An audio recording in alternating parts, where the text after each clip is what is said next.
All messages ago.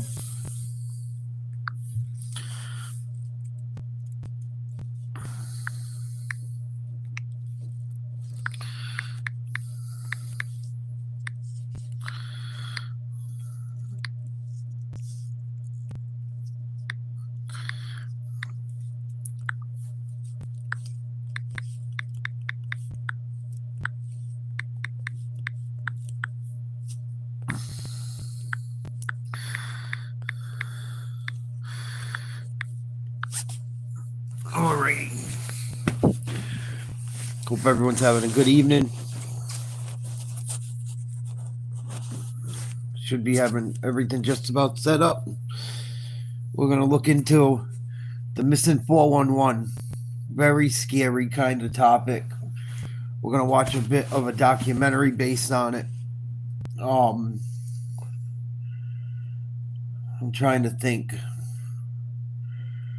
I think we're going to watch a documentary where people can get an idea what's going on. And then I'll show you guys some more stories based on it. That's probably the best way to do this, I think. Hope everyone's had a great day. Hope you're having a good evening. Make sure everything's set up and we'll get going. What's up, Tommy Howe? Hope you're well, buddy. So the missing 411 is crime kind of thing. Hi, Pamela. It's Jet. What's up, brother? Hope you got a good phone call today. It's kind of like missing persons. Well, it's not kind of, it is. It involves missing persons, true crime. It's very strange. Be prepared. This one gets kind of funky. And we'll draw conclusions on it throughout it.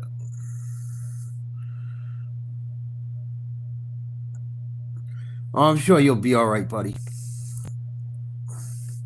I'd be more concerned about not getting a phone call than not.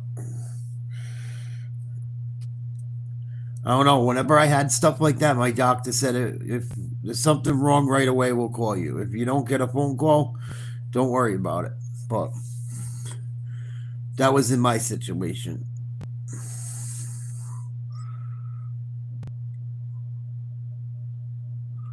So, like I said, we're gonna watch about an hour and a half ish thing on a breakdown, just so people get an idea what the missing 411 is. There's excuse me. This was started. The missing 411 was started by a former police officer named David Paulides, or David Paulides. And it's pretty profound. There's so many different cases. There's been many people that have come up missing in national forests and national parks. Most of these stories are in either a national park or a national forest.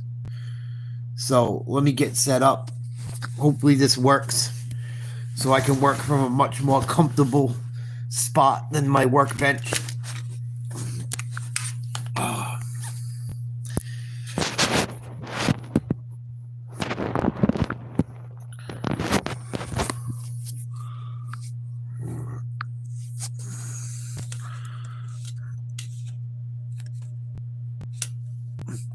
If someone could give me a thumbs up when it starts, just so I know the volume's good for you guys. This gets a little emotional, so be careful.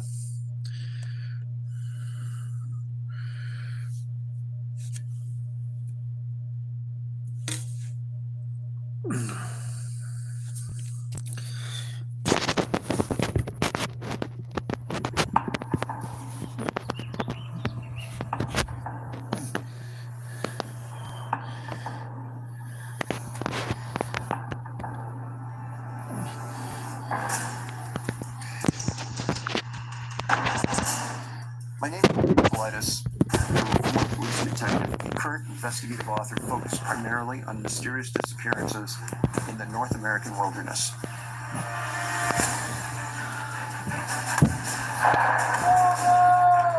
My journey into the disappearances began when I was visiting a national park and was approached by two park rangers who knew I was an author. They described strange circumstances over the years involving missing hikers. I immediately began looking into the phenomena. 8 years and 8 books later, I've now researched 1,200 cases that fit the profile we are about to examine. While these cases involve people of all ages and all walks of life, I've chosen to present some of the most intriguing cases involving hunters. Generally speaking, hunters are very experienced, aware, and knowledgeable outdoorsmen. And so when one vanishes, you know something unusual has occurred.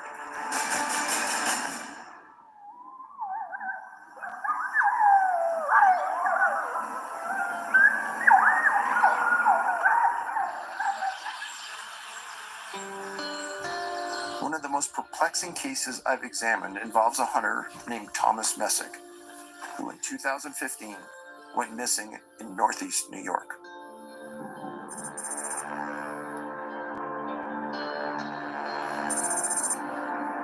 For people who don't know, the FBI doesn't investigate missing adults.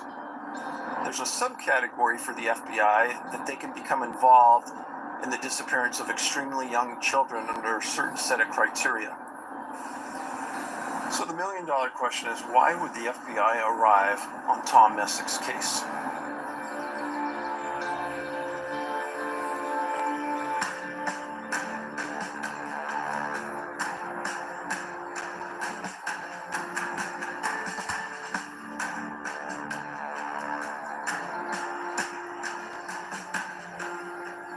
He loved the outdoors. He loved being in the woods. Hunting and fishing was his life.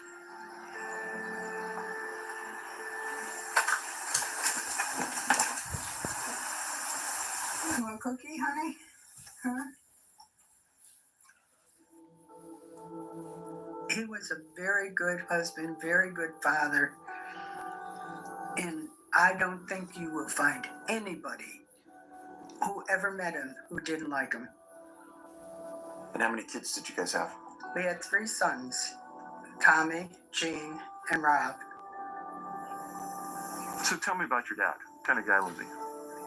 It's kind of do what you got to do to get things done.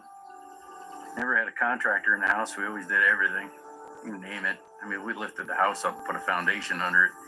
When I was digging it out, I looked up at him. He had a cup of coffee in his hand, and I said, "Why don't we get a backhoe?" And he said, "I have one right there." And what did you guys like to do as a family? We camped. We did a lot of camping. And the boys loved it. And, you know, I was kind of the outsider because they were boys. And they hunted and fished and did those things. I knew Tom before we were in the hunting camp because he used to work in Norton with me.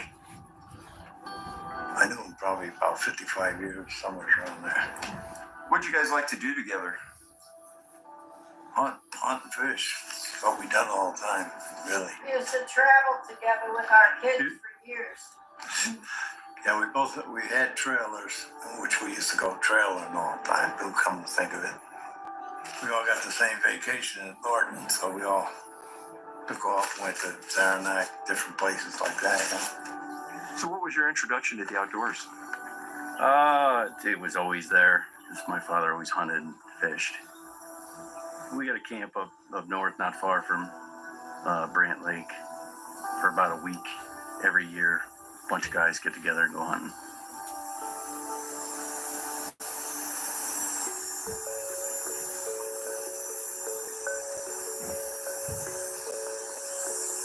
He taught hunter training for a long, long time.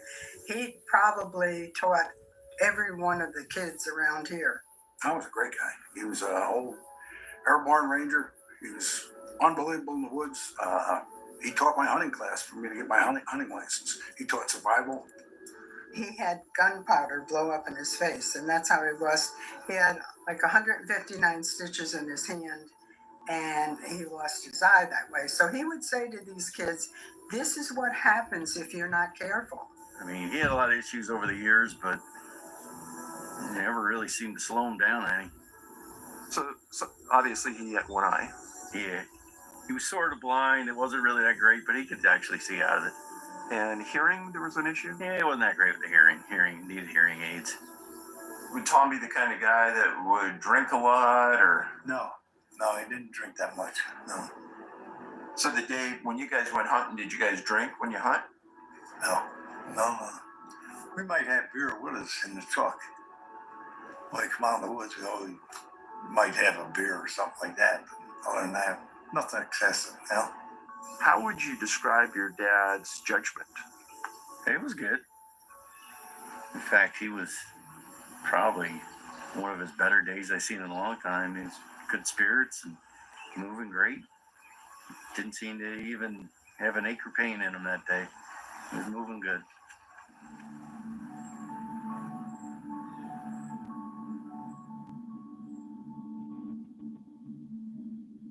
How often do you think about it? No, I just think about it quite often, you know. Always pops into your mind. We were doing just kind of a quick thing. It was late, almost lunchtime by the time we ended up going up there. Kind of just a 2-hour thing until evening, and we were going to go back to camp and hunt around camp until dark.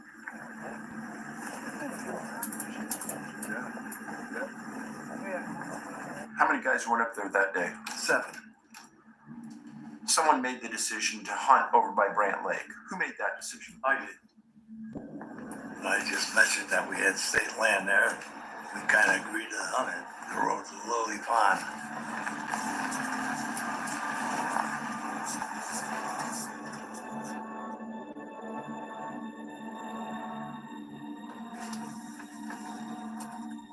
I mean, you go up that road straight to the lake, and we parked right at the lake.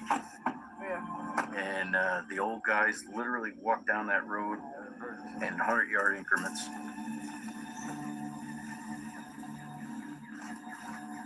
We walked in 30, 40 yards at the most and sat down.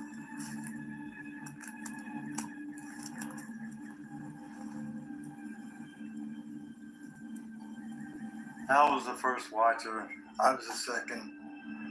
Joe Capicelli, and then Tom. So Tom was furthest from the lake. He was the furthest one.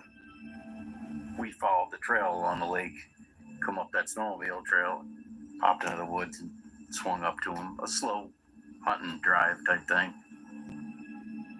The young boys said to the old man, you four sit here, and if we see any deer, we'll push them towards you. And if Tom was a watcher, Tom would not have moved.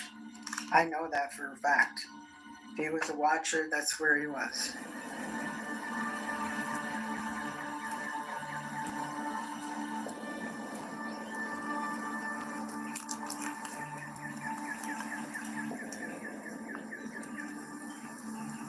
Did you see any deer?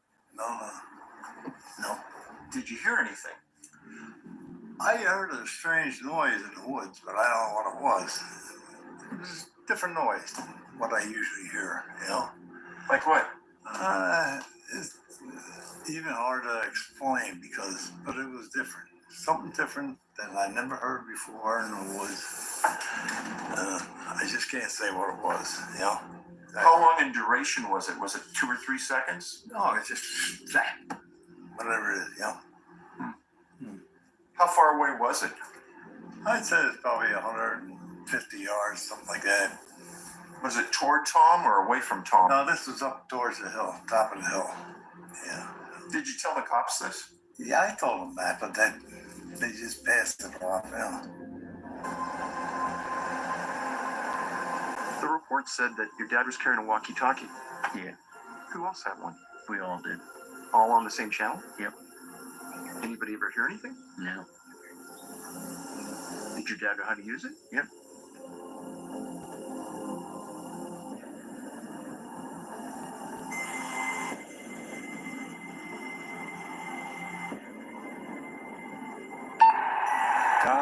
Tom, you around? things where, you should have been out by now. Call and, you should have been sitting on the watch. Can you hear me? Holler back. And then we went, started looking for him. Never know, you might see something.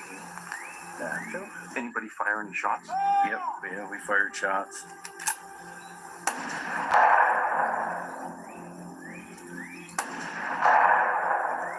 Somebody went down and called the Rangers, and then we just kept looking.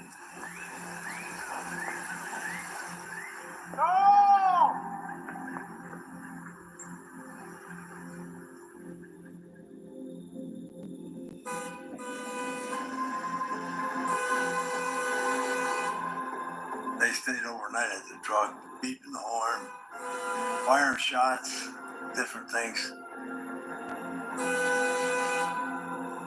Robbie called me that night and said, Daddy's missing in the woods, but don't worry, we'll find him.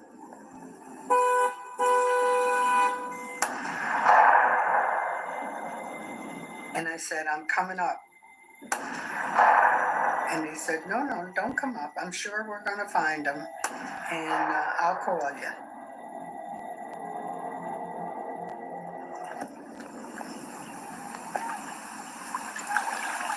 The community is very close-knit. Everybody's pretty much grown up together and knows everybody.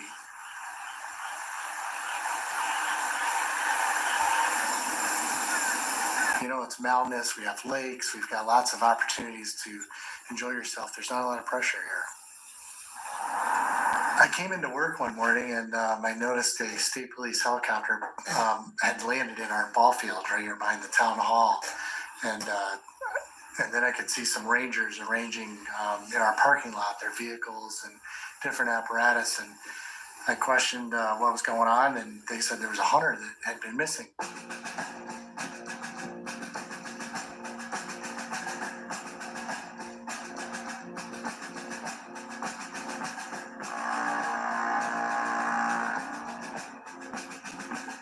We did note that when we were up there, it seemed to be devoid of wildlife. We didn't see squirrels, chipmunks, deer, any signs of them. How unusual is that for your mountains out here? Thought it was strange. Like I said, we didn't see any signs of anything out there. And how many people did Warren County commit? We had our emergency response team up there, which is comprised of 13 team members. So when you heard about it, what'd you do? Go up there, join the search. And I figured it would be, go up there and we'll find them and it'd be over, The Air National Guard was going over with infrared. State police had helicopters with a guy out. When you walk through the woods, no matter how thick they were, you had to see the other guy's ankle. We went through some terrain you just wouldn't believe, swamps up to your chest, and we covered every bit of it. They were thinking maybe he got to a road and got hit by a car. And so they checked on the sides of the roads and never found anything. The first couple days, I thought for sure we were going to find him. After about the third or fourth, I said, boy, this ain't good. A mile out, we were still meeting away. Walking through the woods, you trip over somebody, never mind not see him. They would have what they called bump lines that they would run through the forest. And we knew that was like a start and a stop. The guy in the end had a roll of string and would tie it to a tree and just keep walking. And when we were done with that grid, they'd tie it off and everybody would shift to the other side and walk back. So you know that between this string line, and between your bump lines, that area has been covered. A few days later, we went back to the same areas and did them the other way. I mean, we covered every inch of ground up there. The immediate area looked like a spider web because not only did they go this way, they went this way, and they went that way. So there was string everywhere. There were 300 people in there one day. People asked who he was. Like, was he the governor's brother or something? It was incredible. How many jurisdictions do you think responded to this search? There was probably a dozen or so volunteer fire departments that had members here. Probably 50 or 60 all together in different organizations. That's huge. Yeah. New York State Corrections came out. They searched with their dogs. There's tons of volunteer search and rescue teams that came out with their canine units. I mean, they hit, I guess, for a little while, but for not very long. Day 2 that we were involved with the search up there, it rained heavily all day. Obviously, an animal didn't get torn up because there'd be a big scatter. There'd be a huge, his clothes be ripped up, stuff be spread all over. It'd be easy to find. Not even a candy wrapper. Not that my husband would throw out a candy wrapper, because he wouldn't. That'd be in his pocket. But nothing. Not the walkie-talkie, not his gun. They never found anything. You would think that you'd find some trace if somebody was there, especially a weapon, because a weapon's not going to disappear. It's not going to blow away.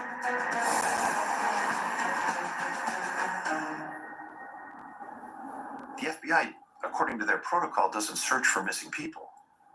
So do you understand why they were there? I remember they were there. I thought they were there to provide some sort of technological support, but I didn't have any contact with them myself. Have you ever had them on a search that you've done? No. You had a conversation with the FBI up in Hornicon. Mm-hmm. What did they tell you? They said that basically they were there to tell me that he now is considered a missing person, and they felt that something was definitely not right, but unless and until they made a recovery, they wouldn't know what it was. That was it. That's basically what they said. In the middle of the Adirondacks, where an elderly man disappears, 2 agents suddenly show up. They made their way up to Lily Pond Road, and they started to monitor this incident. Every time an FBI agent arrives at the scene and is stating that they're monitoring it, they're taking notes and they're writing reports. And those reports go to the behavioral analysts in Virginia. And what their job is to look for other cases that match the profile that they're writing about. I think they get it. I think they understand.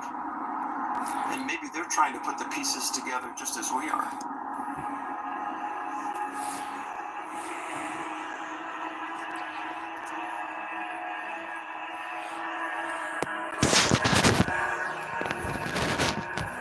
I kind of like to know what happened, but I don't think we ever will. Even if they found them, we wouldn't know what happened.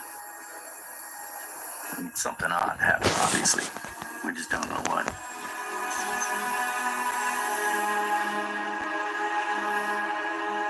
I was there until 11 days.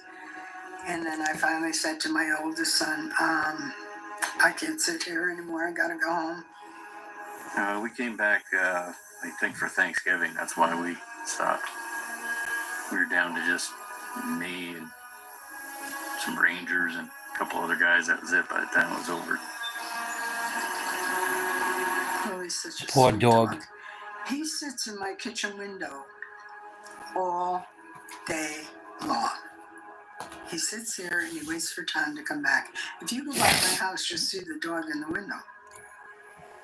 Did your dad tell you about a sound he heard in the woods that day? He said he heard some kind of snapping or crack sound that was strange. It wasn't something he normally hears in the woods. He still talks to me about it. He almost said it sounded like a big trap closing or something. I don't know, Anything that you think that the audience should know about your dad or about this incident? I'll tell you really do never know. I mean, they always say you should go in prepared. I mean, we treated that hunt like I was walking out here in the backyard. And it was really nothing. You just don't expect it. An interesting side note to the disappearance of Tom Messick is the case of Fred Drumm. About the 10th day of Tom Messick's search, the Department of Conservation Rangers for the state of New York were pulled off of that event and sent 40 miles south to Schuylerville, New York. Fred lived on his rural farm with his wife, Fred was a retired supervisor from his town, was an outdoorsman. On Thanksgiving Day of 2015, Mrs. Drumm went to attend a banquet, and when she returned in the afternoon, her husband wasn't there. His car was there, all of his belongings were in the house, but he had simply vanished. There were helicopters, canines. It was a huge SAR. And the eventual outcome was the same as Tom's. It's quite a coincidence that two elderly men, both hunters, disappeared from a rural area, weren't found, and both have been just chalked up to disappearing.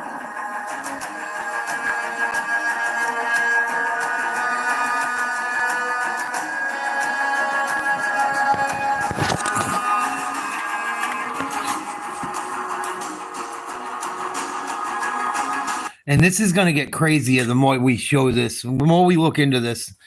There's going to be a lot of red flags. There's going to be a lot of similarities and disappearances. And as we look into this, you'll see. Please like, share, subscribe to Nate's Live Talk. Thank you for joining us this evening, looking into the missing 411. There's thousands of disappearances that fit the criteria as some of these as well. It's become a huge unfolding, what David Pauloides has been looking into for, I want to say, at least almost 20 years now. So we're going to play quite a few videos tonight on other stories.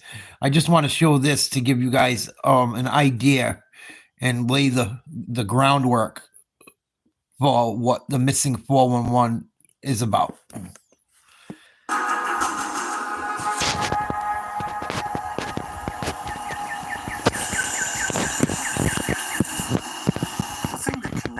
All of the missing 411 cases are the profile points.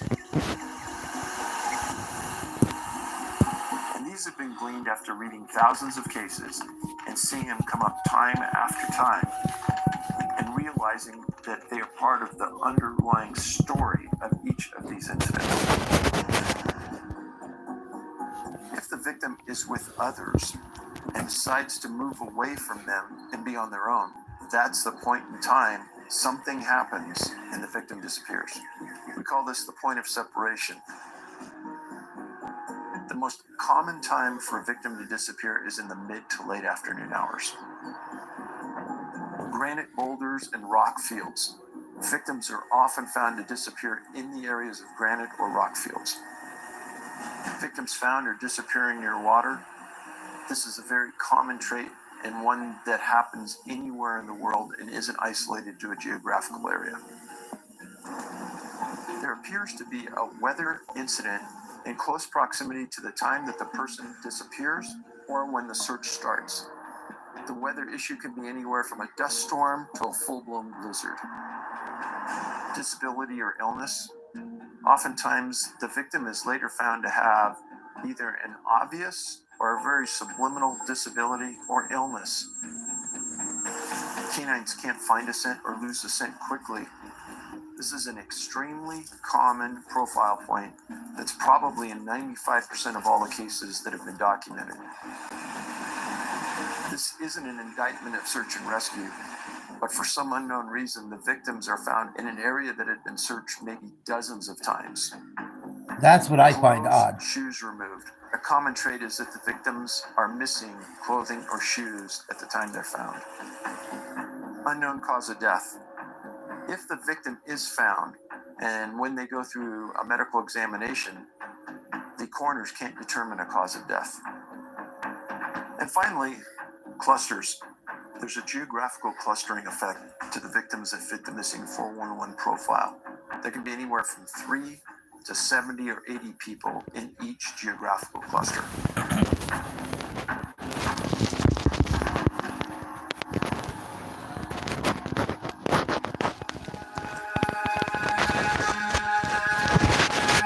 Please like, share, subscribe.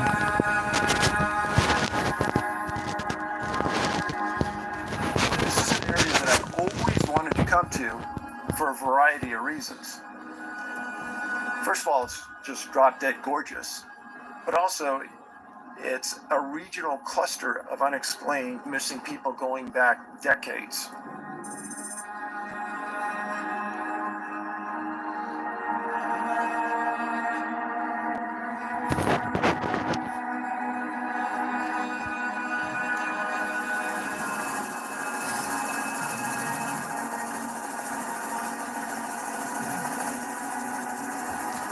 This is one of those clusters of the 59 I've documented that really has had intrigue to me over the years. And within this Santa Fe cluster, we're going to focus on three very unusual, very mysterious disappearances. The first being 75-year-old Audrey Kaplan disappeared in July 2014. She was with her husband. They had a house here in Santa Fe, and they decided to come up to the ski resort and look for mushrooms. It's a popular mushroom picking site up in here. And what they did is they hiked up the trail into the wilderness area, and somehow or another they got separated. Long way Audrey, from each other. who was in extremely good shape for an older person, couldn't be found, and they started a search for her. Audrey disappeared July 30th, one of the hottest months in the Santa Fe area. Now, there were thunderstorms that happened post-disappearance, and that night they had searchers on scene, and for the following several days, they scoured that mountain. And eventually, days later, one searcher, way off the primary grid area, came upon a very unusual sight. He started to see a camping area that seemed to be pretty much destroyed. And he walked up and he saw a woman in the fetal position in about 4 or 5 inches of water in a creek, deceased, naked. No shoes, no clothing, no nothing. Her Weird. face was in the creek. Her entire body was laying on its side in the fetal position. A very strange sight. Watch this point of separation. That's a lot of ground to cover over some rugged terrain. And the coroner made a determination that was even more unusual than the sight in the creek.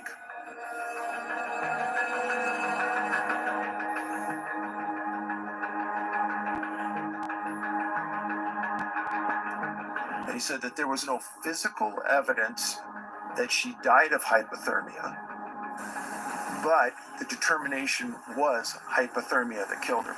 Now, I've read that report 20 times. It makes no sense. She had no distinct injuries to her body, that there was no physical symptoms of hypothermia. He also stated that in his report, her face wasn't in the water. And the crime scene photos clearly show Audrey was completely in that creek. So, a lot of confusing, strange aspects to the Audrey Kaplan disappearance.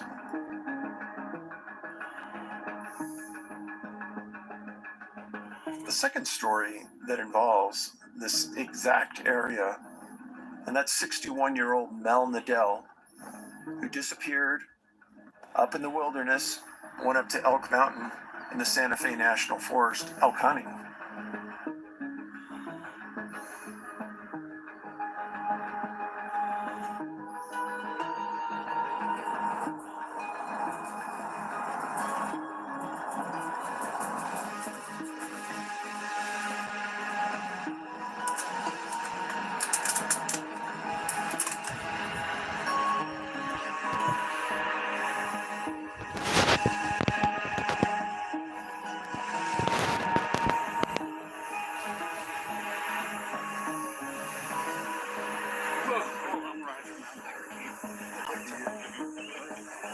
What kind of wildlife would somebody find up in the mountains out here?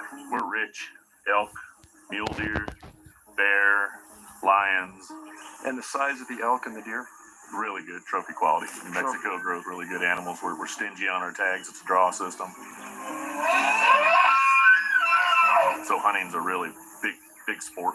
New Mexico's a destination for elk hunters. The numbers of elk are really small compared to our Big western elk. states, but our hunting quality is really high.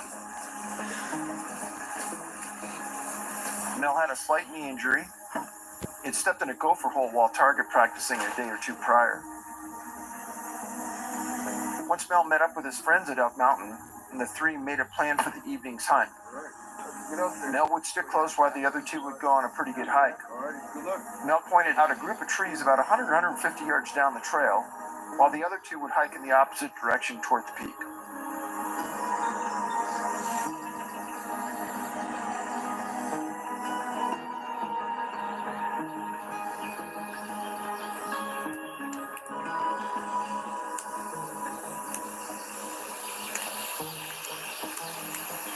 Did you expect him to come home that night? No, the following morning he said he's coming back. So he's going to camp up there, Yes, spend the night. yeah, And he's done that before? yes. Did Mel ever jog or walk long distances? No, So if Mel saw an elk, he's not going to walk 3 miles. no. He won't do it. He doesn't like to walk. So knowing that, then that really puts confinement Yeah, on where he would have been. yeah.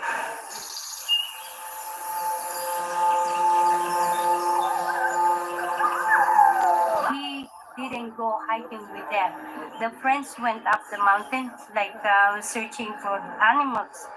And then when they get down, the jeep was there. There was no Mel. But he should have been back by then. He should been there.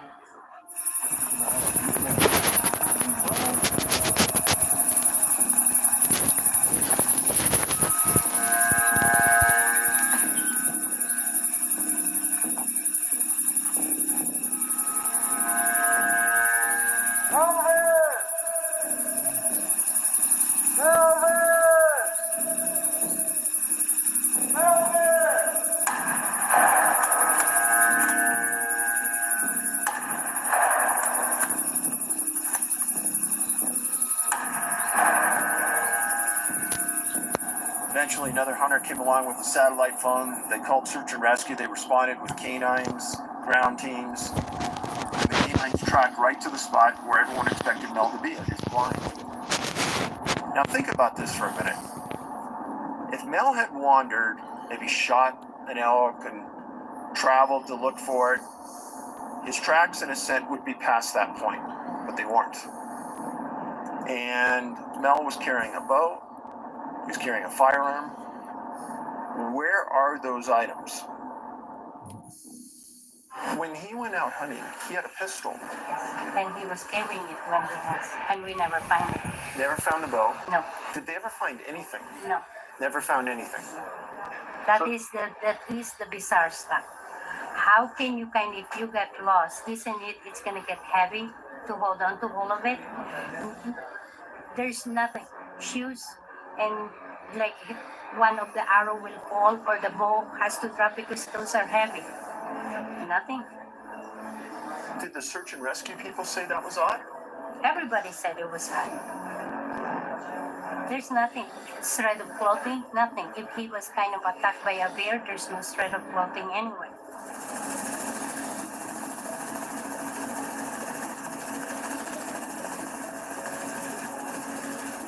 They sent out 2 helicopters to look for 6 days straight.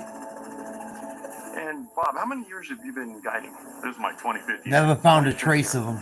And how many years of experience do you have in the mountains surrounding Santa Fe? I'm 53 now, almost my entire life. And I know you know the story. Yep.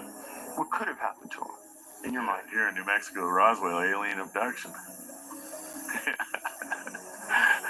Yeah, really, he had to have gotten a ride out. He had to have been picked up or gotten a ride out there, I assume. If he was a mobile person and a hiking person, he could just be so far off target from where anybody assumed he was going. But in his sense, what we understand, he probably didn't do that. Right.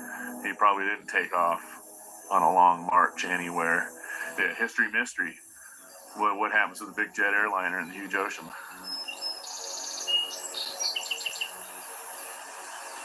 strange as Mel Nadell's case was, there was another case much more recently.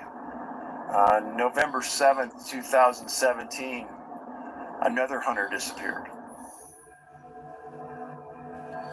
Stanley Vigil. Came up to an area about 10 miles from where Mel Nadell disappeared, in an area called Barillas Peak. And he was in a vehicle with his father and another friend, and they were driving the dirt roads looking for deer. Deer crossed in front of him. Stanley jumped out with his rifle, chasing the deer. And just as he was chasing the deer, fog and heavy rain simultaneously hit that area where he disappeared into. And then he wanders, apparently. That started a 7-day search for Stanley. The canines can't pick up a scent. Helicopters in the air can't see him. Professional trackers can't find any tracks. Fast forward 5 months later, and an off-duty New Mexico State Police officer and his son are fishing on the Pecos River. They find a body. He wasn't immediately identified, but the coroner eventually came around to say it was, and that he had some skull injuries, and he had 2 broken ribs. Presumption was that he drowned. That's a long way away. Stanley's body was 9 miles? 9 miles from his point of separation. It's another weird disappearance, with this one just happening. Especially in these cluster zones, this is one of those recurring phenomena. It's going to happen again. It's just a matter of time. In talking with Edna, one of the things they found in Mel's Jeep was his GPS. Now that's an important device. Yeah, why wasn't that It'll on help him? you get back to your point where you started the hike. He must have been close. And it's supposed to be a trail guide for you. Absolutely. Now personally, I don't think it's unusual that Mel didn't take that, because he knew in himself that he was only going to walk 100, 150 yards down that trail. If you're going to purchase a GPS device, Keep it on you. consider it your insurance plan. And this is an example of why you should always carry that insurance plan with you whenever you go into the wilderness, hiking, hunting, or sightseeing. We're paid to hunt for a 5-day period, so we make sure people pack the right gear to be able to stay in the field all 5 days, therefore increase their odds the highest possible. And so our basic list, and a packing list that I expect hunters to carry in the field, it has their hunting license in it, and it has a bottle of water they're drinking. It has a bottle of water you're not planning on drinking. It has a garbage bag that's the most useful wilderness tool in the world for a raincoat to sit on, to pack something in. As a hunter, you're like, I'm fine, I'm armed, I'm safe, I'm the baddest thing out here because I have a firearm with me. And then you read more and more and more, and these are people that are more experienced. They've been in the woods more than I have. You know, there's no reason for why these people go missing, and you're like, okay, I'm gonna pack things differently. You change your whole mindset. You take advantage of the technology that you're given today. You've got the sat phone, you've got GPS, you've got all that, but then if you don't want to have to rely on a cell phone signal, if your battery dies or something like that, you know, I've got a whistle, I've got a knife, the knife's got a fire starter. It's just all about, I'm going to be able to take care of myself. You know, with the camouflage patterns available today, if you got this on right here, it's going to be hard to get spotted. So carry something bright with you. This is a space blanket. And the reason I grabbed it is because it's fluorescent orange, which is a universal here I am color. Tell somebody where you're going. Tell somebody that's trusted, that is going to look after you, and tell them what time you're going to be out. And if you're not out by then and you're not calling them, say it's Lauren that you told, then Lauren, you know, is going to call the authorities, come out there and look for you. It's super important. It is. And I've heard you say this many, many times, especially writing about the missing 411, check the weather. If you do get lost, there's common sense rules there. Stay put. Yep. Kind of stay close to where you started. Do not go wandering around. And you know, you don't ever want to like weigh your pack down, but one thing I will never compromise on is extra ammo. There's a 3-shot rule that a lot of people my age, I don't even think they still teach it in hunter safety courses. That's not where I learned it. I learned it from him. And it's not only I'm lost, 3 shots, here's where I am. In addition to that, if I go missing and for whatever reason I don't have that extra ammo, I've used it, I've spent my shells, back at camp, they can fire those 3 shots and you can tune into, okay, I need to turn around, I need to do this. If you are lost, the best thing you can possibly do is get yourself into an opening. And I always tell people, take your coat, take something bright, and wave it around over the top of your head in a big circle, like I said, a rope. Here I am. Or a rope that you're spinning over your head. It's really, really easy to see that from the air. Typically, we find either the person's alive or, deceased. Not very often do we not find them.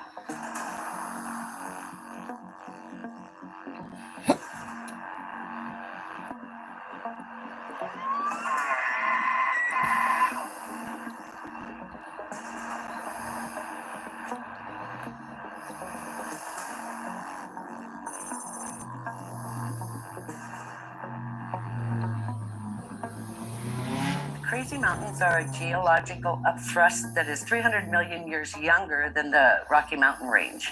So they're not part of the Rocky Mountain Range. They're an isolated island of mountains.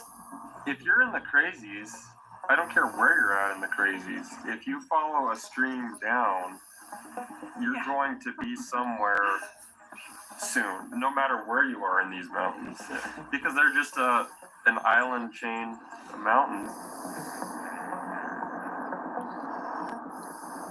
There are several versions of why the Crazy Mountains are called crazy. The one I believe is it's a curse from the Crow Indians, because this used to be Crow Reservation, and when they were moved off the land, the Crow Indians supposedly put a curse on the Crazy Mountains for the wind to blow and drive the white man crazy.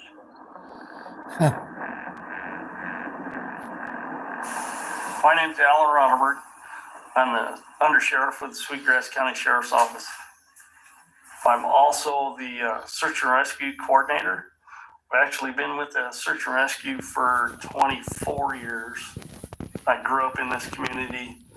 I've been here, I'm 52 years old now. I've been here all my life. My parents, grandparents, great-grandparents have been here since the 1880s. It's always been an agricultural and mining community. The family ranches have been handed down for over 100 years. The people that work here raise their families here and their kids stay here. And a fantastic place to grow up. I'm Rebecca Ryan. I'm Charlie Ryan, and we live in Sweetgrass County, Montana, in the crazies. Beautiful. So tell us about the kind of wildlife that we would expect to see in the wilderness. Deer, whitetail and mule deer, elk, black bear. I don't see many wolves, but they're here. So no grizzlies up there. That we know of. Now, there's been folks that say they've saw grizzlies. We don't have a resident population of grizzly bears yet. I think they're coming, but there's none here now.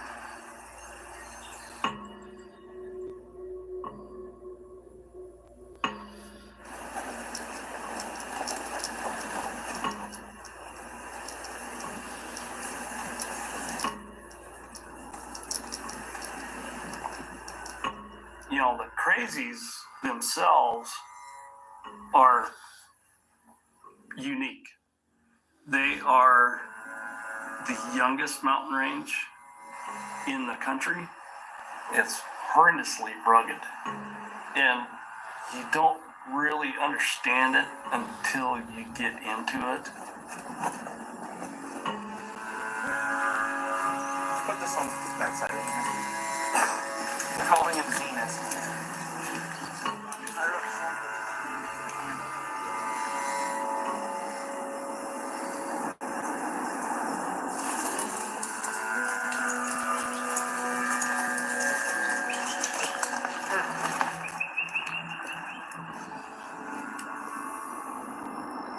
what supposedly happened. As they started on the trail going up to the Campfire Lake, they had a horse wreck. Their mule spooked and started bucking and throwing all their supplies off the trail. All of Aaron's camping equipment was basically on that mule. I know he lost his sleeping bag. And once they got into Campfire Lake, what happened? They started their hunt. This was their base camp, and they went and hunted from here. They were planning a week trip. Would you describe that he had good common sense? Yeah, Aaron had good common sense. Aaron wasn't a dummy. I mean, someone that comes up here every other weekend, always hunts up here, has stashes up here. He knows the area like the back of his hand. They spent 2 days here at Campfire Lake. The one fella had a cache here somewhere below Sunlight Lake. So Aaron was going to go up the trail to Sunlight into the cache and get what he needed. He was supposed to go up here, grab the cache, right, and then come back to his cache. Come back into Campfire Lake.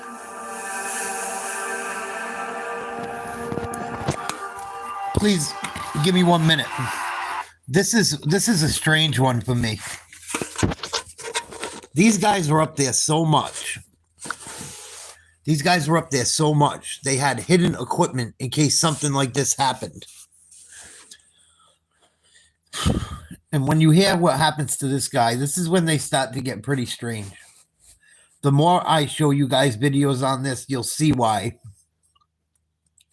there may be something paranormal to it. I don't know what. I have never been able to figure it out. But there's something not fucking right about a lot of these stories. Pardon my language. And they get freakier the deeper you get into them. But these weren't people that... This story specifically as well, this guy was not the type of guy for what happened to him to happen. Hope you guys are having a great night. Please like, share, subscribe. We're just looking into the missing 411. I want to show you guys a basic little video on it, just so you get an idea to anyone that doesn't know what it's about. Thank you for watching. Crispy, what's up, brother?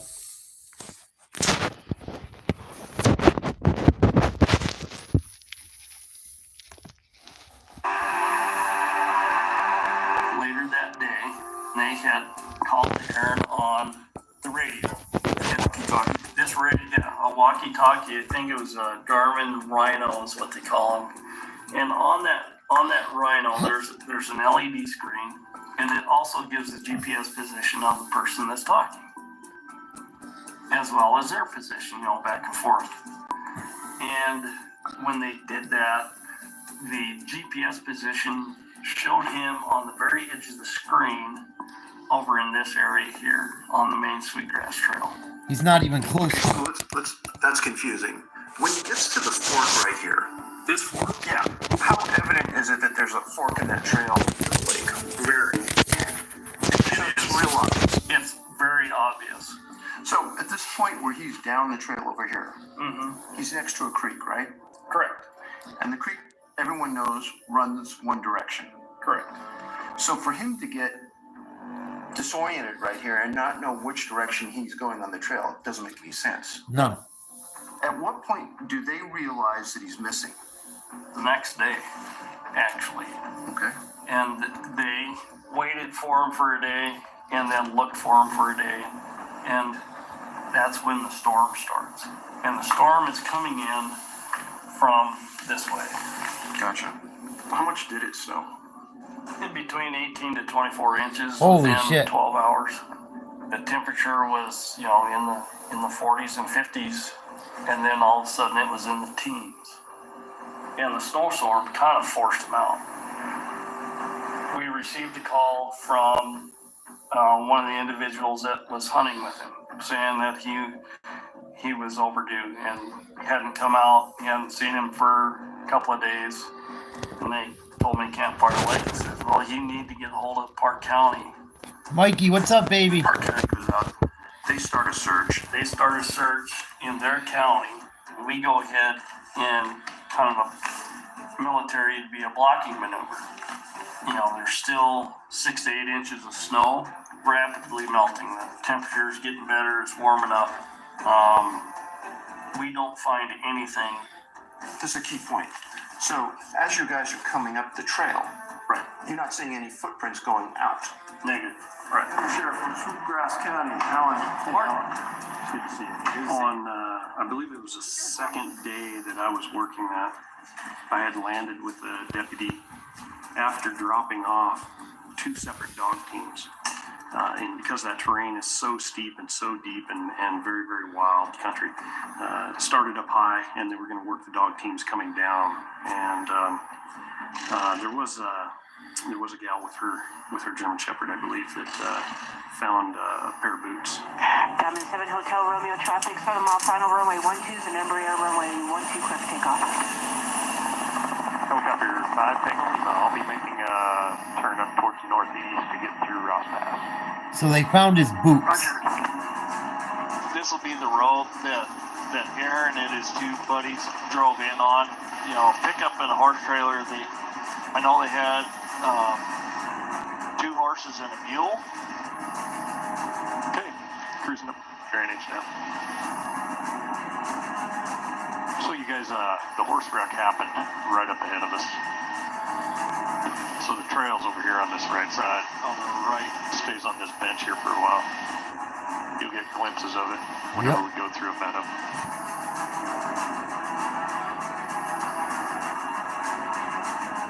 We're going to make a right-handed turn, fellas, and we're going to follow the rest of the trail here. You can see where the trail is right in front of you.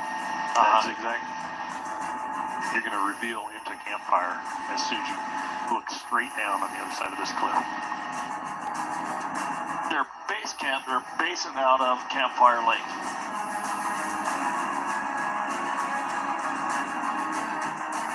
So when you come up here, you sit up here and you spot, and that's what they were doing. Yeah, we were spotting. We saw elk all the time over here, so this is loaded. So we'll go down to the bottom. And you can see this kind of tough country, even on the trail, to kind of move through. It is. It's a workout. Going up and down these trails is one heck of a workout. Yeah. Oh yeah, you can see the trail easily. Yeah. And the trail's like this all the way over from Campfire into the Sweetgrass. Yeah, this is the T of the trail. Trail cuts through those rocks right there. Yep. There was fresh snow on the ground. It could have been easy to miss that turn. He left before it started to snow, though. Oh, did he? Yeah. Gotcha. Oh my God. Plumb bare ground when he took off, and it was actually pretty warm out, into the 50s at least. They were right at the county line. We're coming into Sweetgrass County and leaving Park County. A lot of boulder fields through here. It is, yeah. And these are all loose. These aren't set. They're all loose. You know, you take one step forward and you slide 2 steps back on each foot. So you're, in our search area, that's what restricted our search area so much. It was so small because you can't get off of the trail very far. You start going across this, it's sharp. If you don't have a pair of hard-soled boots, they're going to eat your feet. Even into the timber is loose rock all over the place. Immediately from the boots, there's a scree pile. If he was barefoot, he would have tore up his feet immediately. Coming up to the falls now. Probably have to turn around to see them better. Yeah. This is the bench above the falls where the boots were found.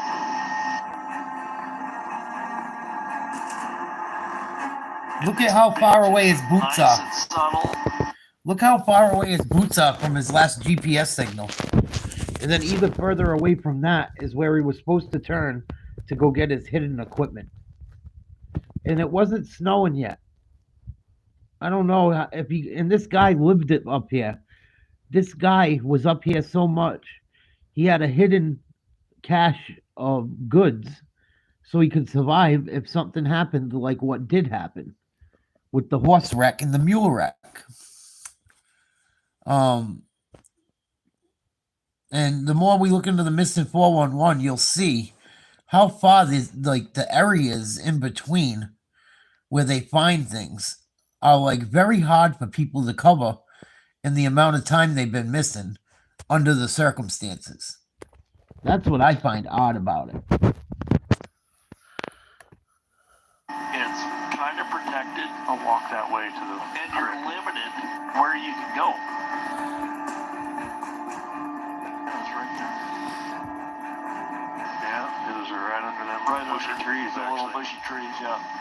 Right in here. Close to the creek. There are ways down into the creek that you can do it. And especially underneath the falls here, you can get into this creek. And when we searched this entire flat. After we found the boots, we picked through this like nobody's business. I had a bunch of people, and it was like a type 3 search is what we did.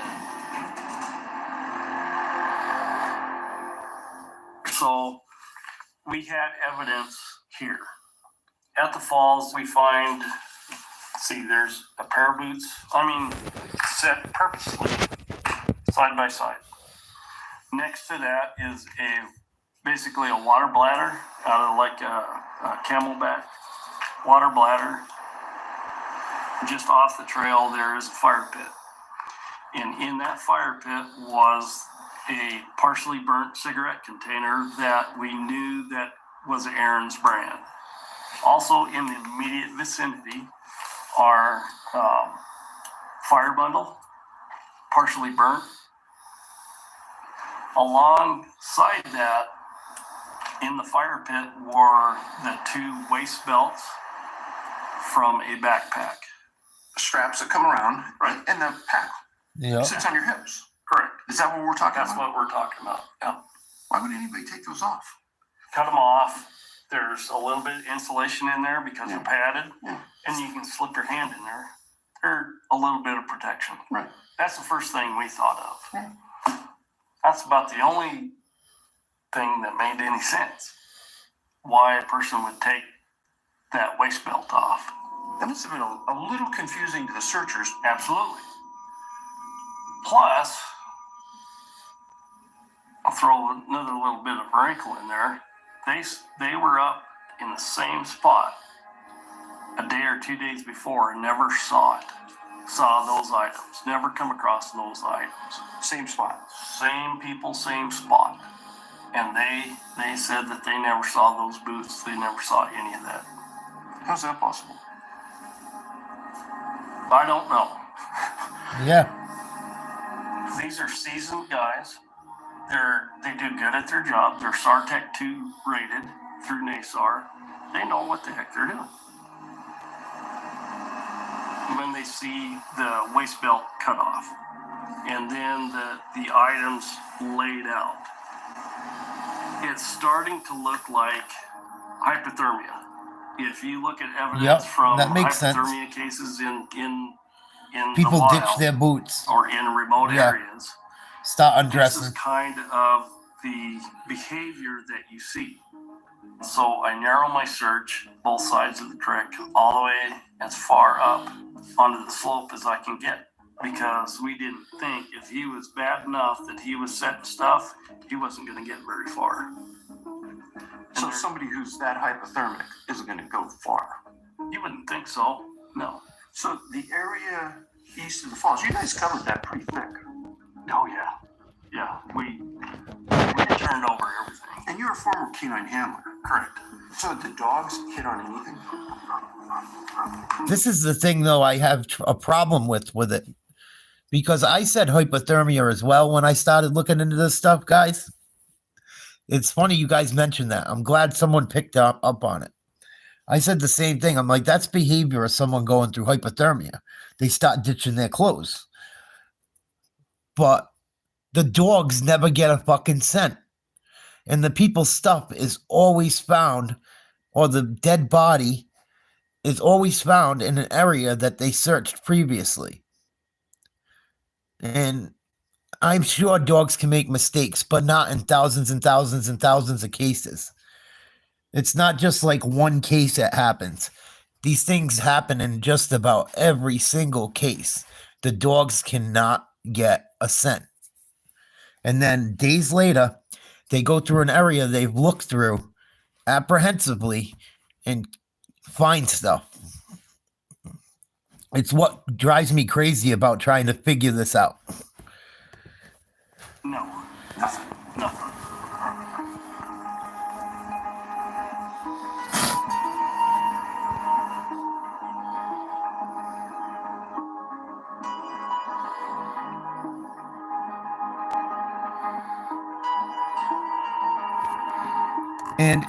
And he was disappeared for days before the snow started. That's the other thing. And it could have got cold enough to get like that. It could have. But it was days later until the snowstorm came. So, I mean, he could have became hypothermic before it happened, but I think it's much less likely.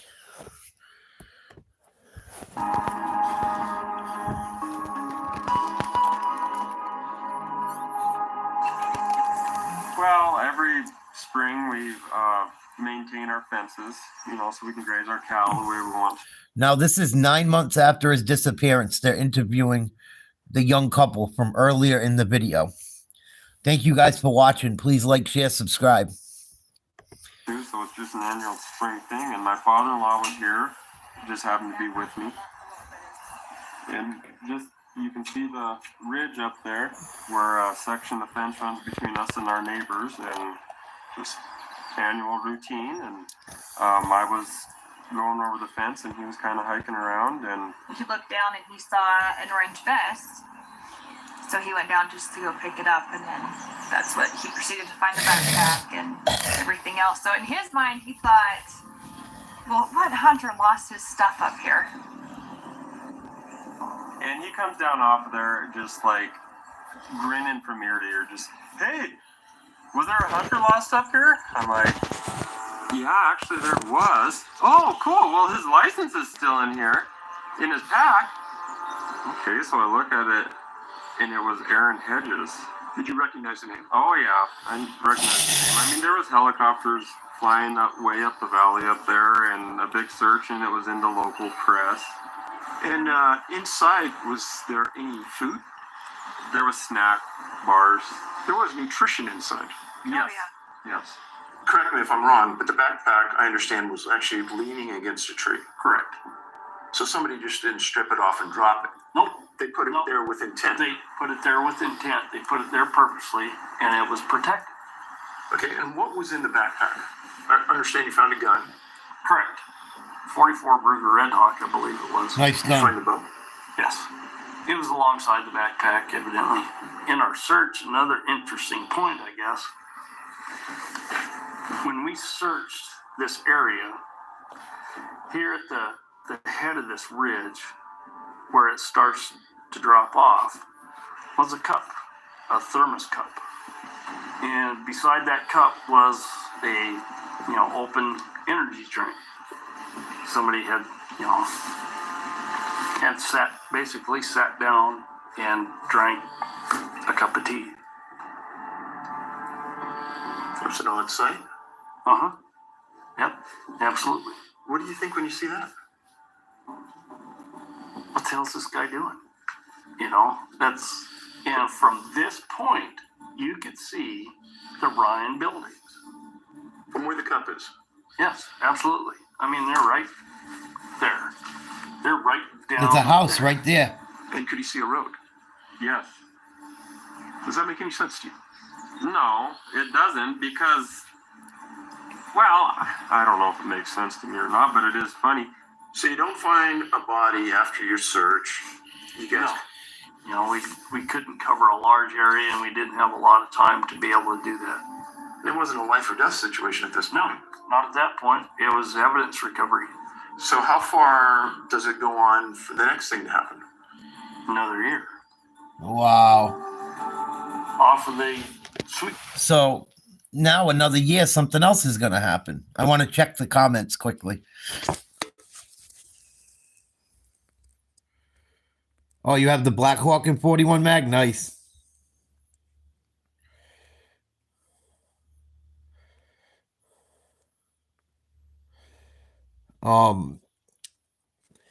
But he was right in position where he could see a house if it was with him with the equipment. I wonder if it's someone else that took the equipment, but I don't think someone else would have grabbed him up in the mountains where he was. I doubt there was a man, like some fucking guy running around the mountains like Rambo. You know what I mean? I mean, maybe there could be, but I just don't understand. I don't understand how, if it was him that had his stuff propped up against the tree looking right at that house and a road right there, how he fucking got lost. And then you're going to find more stuff of his 23 months after what you just saw. Really try to figure out some of these cases.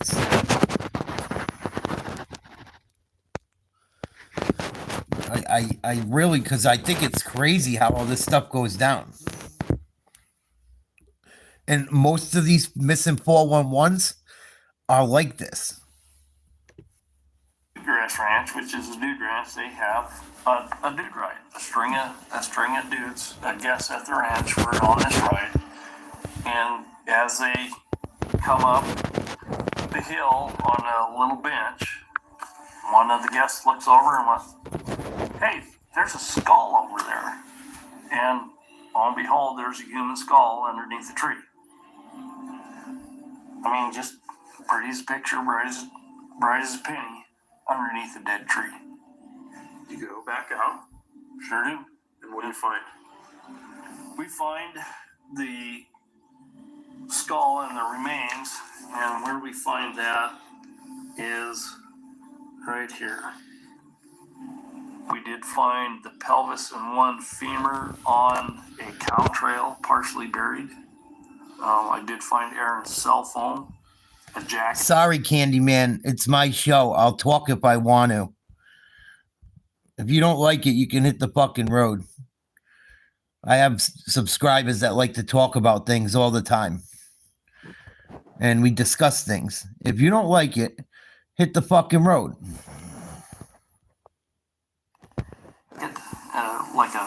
Like what you're wearing, a thin jacket. Any pants? Pants? No. I don't believe we found any pants. I can't remember. Socks? Was it? No, because we didn't find any feet. No feet. Right. Did any of his bones appear to be broken, like the femurs? No.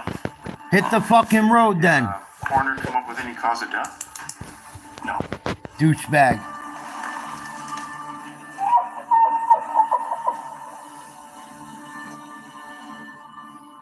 He could have seen the creek. He could have, yes, he could have seen the creek. So there he had water. I understand that there was also a lighter in his backpack. I think so, yeah, probably. So he could have made fire. He had a gun, he could have signaled help. He had food, he could have eaten. Well, you're a nurse. Yes. So you understand hypothermia and how it affects the body. That distance, somebody said, well, you know, he was hypothermic way back at the falls. That's why he took his boots. Yeah, but they had dogs go looking for him. They couldn't find him. No traces. No traces. They had people search where they found his boots. They didn't find him till the third time walking by. Then 9 months later, they find his shit somewhere else. It doesn't make sense, Crispy. Fuck that asshole. It doesn't make sense. I know what you're saying, But for it to go on that long and all his shit end up in different places, I just don't make sense.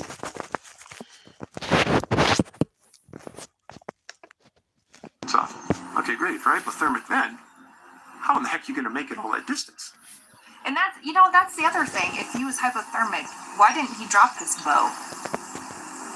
Why was he still packing that? That's a heavy thing to be packing. Your backpack. Mm-hmm. This all doesn't add up to me. Nope. Does it add up to you in any way? Oh, no. No. And you go through your lost person behavior, your behavior as exposure takes a hold of you, and it just, none of it makes any sense. Thank you. There's two things It does that hit different. about the Hedges case. First, I'd like to know what caused Aaron to change course so drastically. Even if he had missed the turn to the cache, he'd eventually know he had gone too far, merely by the fact he's walking adjacent to the creek that's flowing downhill away from the location he's supposed to be. This was an experienced hunter who hunted here often, and this was a full 2 days before any bad weather. The second major issue is his body being found 6 miles from the falls, where he apparently shed his boots under the theory of extreme hypothermia. Somehow, while hypothermic, he carries his bow, his backpack, a jacket, his cell phone, and thermos 6 miles through 1.5 to 2 feet of fresh snow. Fucking nuts. There's no way. Then sits on a rock overlooking safety. His remains were found 11 miles from the camp he was supposed to return to. It's too much. This is one strange case. I never take those mountains for granted. Every time I drive home from the east, it's like, oh, there they are. There's our mountains. It's the best place on earth. It's the prettiest place on earth. We're prejudiced. So weird. And they couldn't recover anything from the man who disappeared, Aaron. They couldn't recover anything on his cell phone. I found that so odd. Like his cell phone just got fucking wiped. Everything on it. Old shit, too. It just don't add up.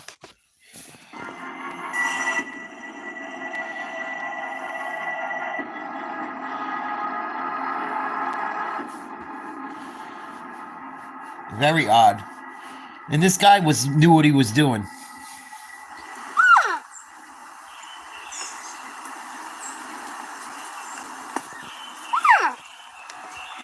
There are 4 exclusionary factors that eliminate cases from being investigated. This is also very important to what I didn't want to ruin it for you guys. Because a lot of people kept saying mental illness. People lose their minds. Their mind starts playing tricks on them. There are 4 exclusionary factors that eliminate cases from being investigated with missing 411. It's mental illness, voluntary disappearance, criminal activity, and animal predation, which means signs of an animal attack. So in all these cases that you're going to see missing 411, there's no mental illness. There's no voluntary disappearance expected. There's no criminal activity expected from the person or others. And there's no animal predation. There's no animal attacks or signs of one. That's what makes it freaky as well.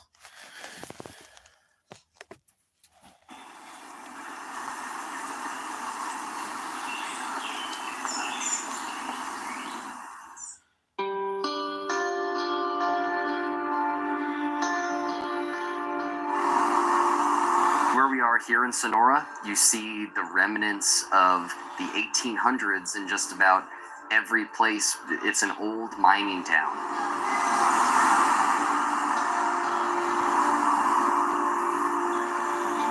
Sonora is kind of at the lower foothills of the mountain, and as you head eastbound, heading up into the forest, the dense wild forest where there is no more cities, it becomes even clearer to you that this place is not like other places, that there's sort of a strange sense of mystery that abounds.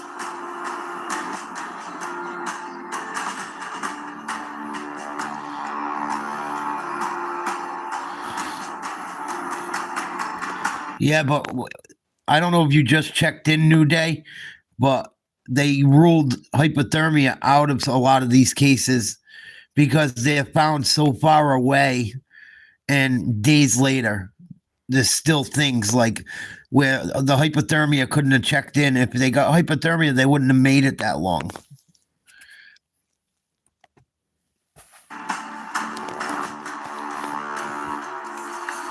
My name is Giuseppe Riccafido. I'm a police and courts reporter here at the Union Democrat newspaper in Sonora, Tuolumne County, California. So, in a county like this, do you have a lot of homicides? Not necessarily. There's been a handful, maybe, in the past couple years, and none of them are unsolved. Your county goes all the way up into the high mountain area, correct?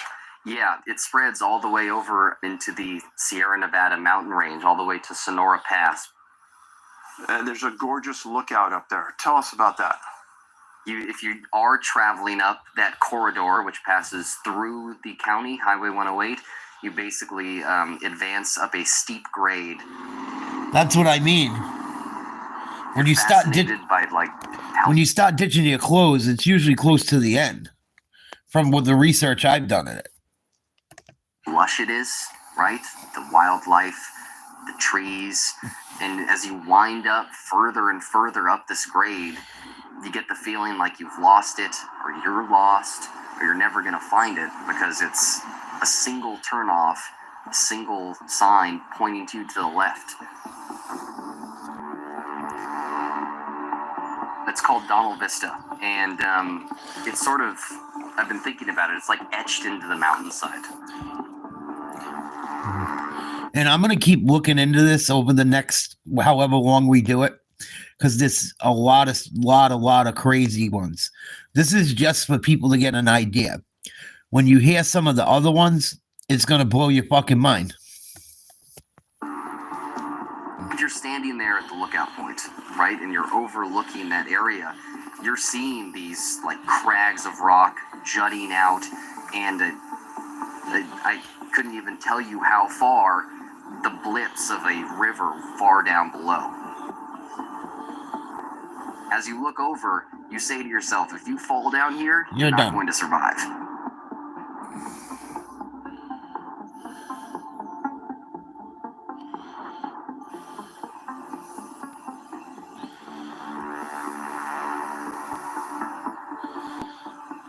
We just left the Vista. Just a quarter-mile east, Breck Phelps' vehicle was found at this turnout onto this small old dirt road that eventually leads and turns into a trail down by the Stanislaus River.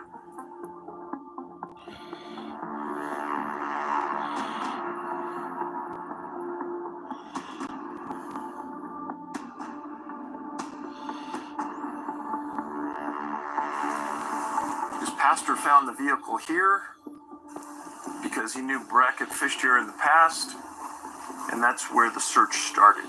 They brought in Cobra helicopters, 4 dog teams. There was even some bad weather that hindered the search for a short period of time. They found nothing after many days of looking for the man. He was never found. The strangest thing about Breck Phelps' disappearance was that it seemed to align or parallel itself to the previous disappearances that had happened in that same region. Patty Sue Tolhurst and Nita Mayo, both commonly, like Breck Phelps, left their car like within a quarter mile of that vista point.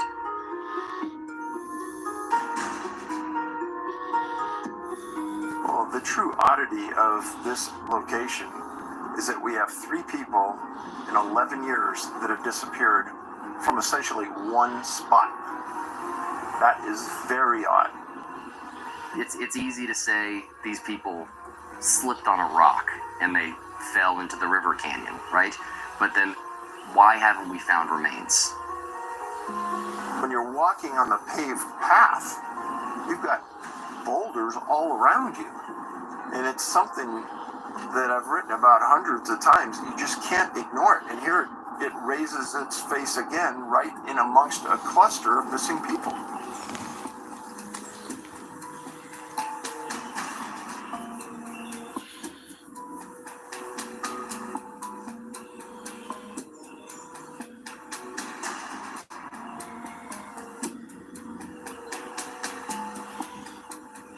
Did you ask the sheriff what their feelings were? The sheriff's office doesn't like to speculate. The sheriff's office it's a real cut and dry, black and white. We found him or we didn't. This case is open until it's closed. The one thing that I wanted to bring up is in April before the disappearance of Breck Phelps, in April 2016, they did find human remains over in that area. They didn't match Patty Sue Tolhurst, nor did they match Nita Mayo. They tested the dental records. And so it was just like someone else. And this is before the disappearance of Breck Phelps. Did they ever ID the remains? No. So we don't know who it was? No. Why wouldn't they? People aren't talking about this story anymore. The news cycle being very, I'm doing 2 stories a day. But if it does happen again, people are going to be reminded of these past stories, and it's going to only increase speculation and increase the sense of concern. Now, if you just step out from this area a little further, there's also a larger cluster in Geographical area where there's 3 people missing so close to Yosemite National Park, and the biggest cluster of missing people in the world. Wow. I don't know why, I don't know where, I don't know how, but I don't think it's coincidence. I don't either. Now, within this region, there's a hunting camp dating back to the 1950s. Over the years, the hunters have experienced something highly unusual. And by proximity alone, this is worth investigating.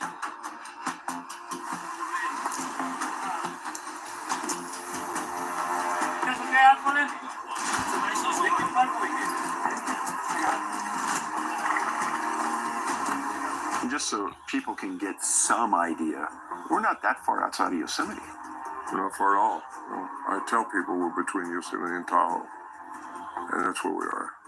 If you leave at 6,000 feet elevation, you hike into close to 10,000 feet before you start dropping back into up and down. The whole topography up here changes every year. You don't know what to expect. You don't know what log's going to cross the trail that you have to work your way around to get here. There's really no good trails to get here. And if you don't know where it's at, you'll never find it. It's just one of those places.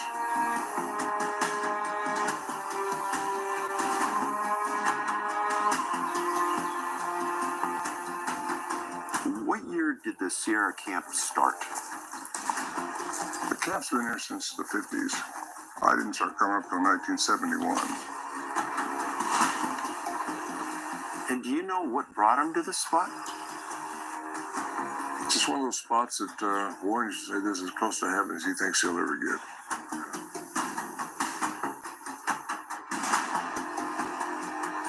It's so remote. The deer are plentiful. There's a lot of bear up here. It's pristine. There's a lot of granite. Fresh water coming right out of the ground. This is where the springs start. And it goes down to the rivers, and it's just a gorgeous place to be.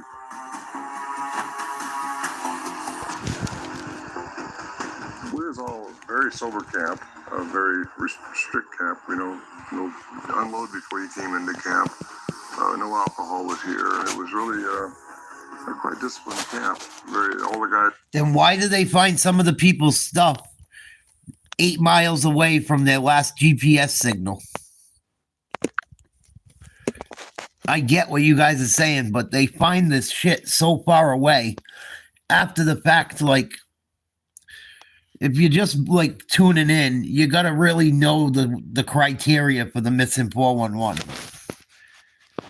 They find so much, like, they find some of these bodies 30 miles away from where they were last seen, 20 miles away from where they were last seen. Days later, they think the people had hypothermia.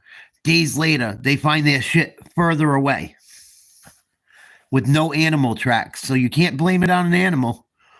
Maybe a bird, but a bird ain't going to carry a fucking bow and a gun in a backpack unless it's the biggest eagle ever. Guys were professional people, so we kept what was going on up here, whatever it was, we don't know, but kind of to ourselves for a long time. And what was the average success rate for you guys coming up here? Oh, the deer, it was 100%. We never didn't get a deer. It's that kind of a place.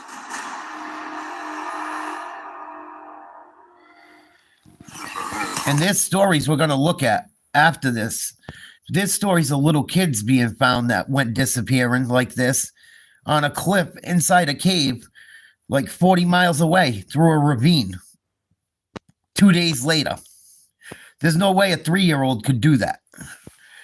I think there's something going on very odd. Maybe not in every case, but the more you look into this with me, you guys will see. It's about 40 feet, I think. How did it come out of here? What's the success rate? You said maybe 20. I'm thinking through. We really didn't realize what we were dealing with. We still don't know what we're dealing with, but it's something very unusual. Strange things happen, and most of the stuff happened in the evening time, just at dusk, nighttime, like now. The first time I ever heard anything was later in '71. I came back up with the guys, and we was here by the stove. There was a stove here then. And as soon as it starts getting dark, we'd go in. Sometimes you might hear a grunt or a whoop or a big blowing sound or something like that, and that's when you know you want to get inside the shelter because you still don't know what you're dealing with. Whatever it is big, very, very big. We all go inside, close the shelter door, and that's a log that we put between these trees, and then we'd strap it inside a cable, and then they would start making their sounds. And that was in '71 when I first started hearing them, and we started recording them.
Shoot our way out. You're just sitting there, all of you are kind of petrified. You're just waiting for the walls to break open, something reach in there and grab you and hold you up, and waiting for the light to break in the cracks of the walls, and it never happened. That's the strange part, because you hear it over there, but you don't see it over there. As time went on, '72, same thing. Whatever it was we thought might be trying to scare us out. Maybe this is their territory, but that sounds like what you would think would be a Sasquatch. They were doing what they were doing, and but they were observing us. That's for sure.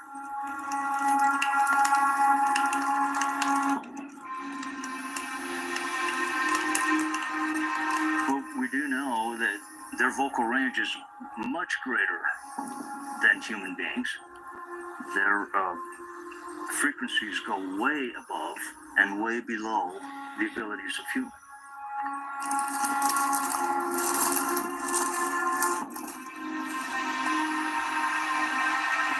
I was trained in all of the deceptive practices in voice communications. Besides the fact that you have the creatures stepping on each other in their conversational turns, you have the humans, like Ron, stepping on the creatures back and forth, overlapping their voices on the tapes. It can't be faked. Very odd. Not in 1974. No, not in the 70s. Plus, it would be extremely dangerous to come up here at night into a camp full of well-armed hunters. They don't go to bed at night without their guns at their sides. It's ridiculous to think of it. You wouldn't do it. You wouldn't do it just to coax a bunch of hunters up here. No. So from a 100% factual standpoint, we really don't know what's making this language sounds. That's right. We don't know.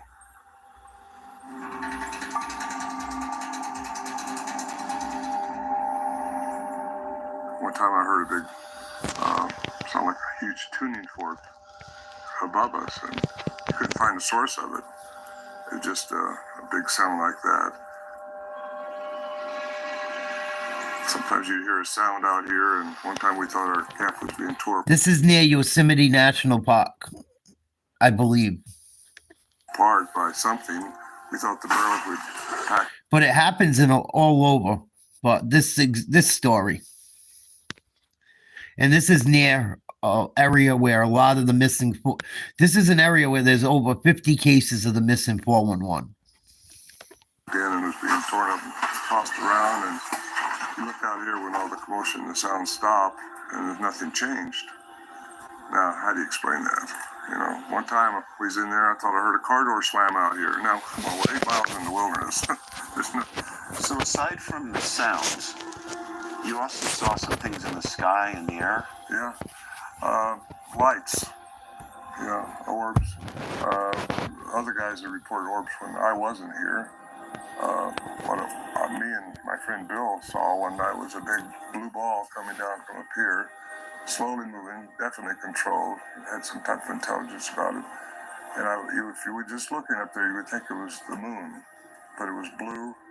It was moving down. We lost it behind the trees and went over there. So I don't know what to think of that. You don't know what to think about any of this stuff, you know. I've seen a blue ball like that offshore when I was a fisherman. It wasn't this dark, but this thing, what it was, just kind of starts moving across over here behind us. Elongated light, about probably 3 foot long, probably about that big around, and just a rod of light. I tell people when I talk about it, it's like a Star Wars saber,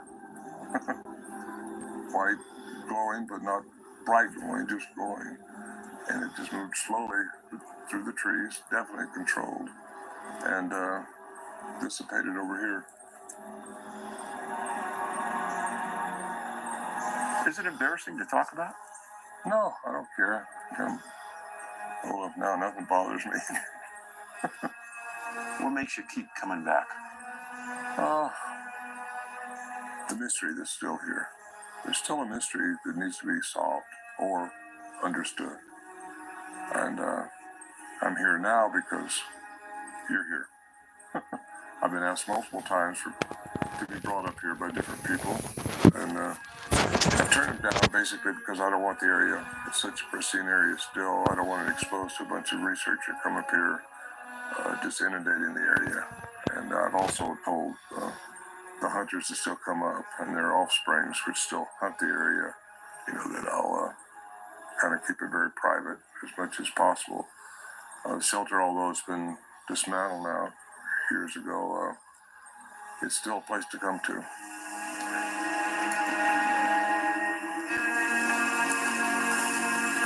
was interesting stuff.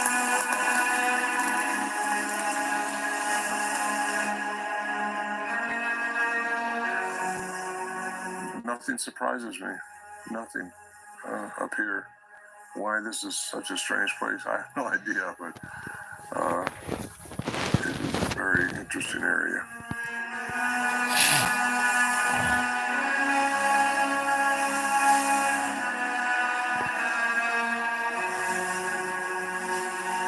We spent 7 days with Ron and Scott at the Sierra camp. And although we didn't experience anything paranormal, this area holds many secrets. That we know for sure.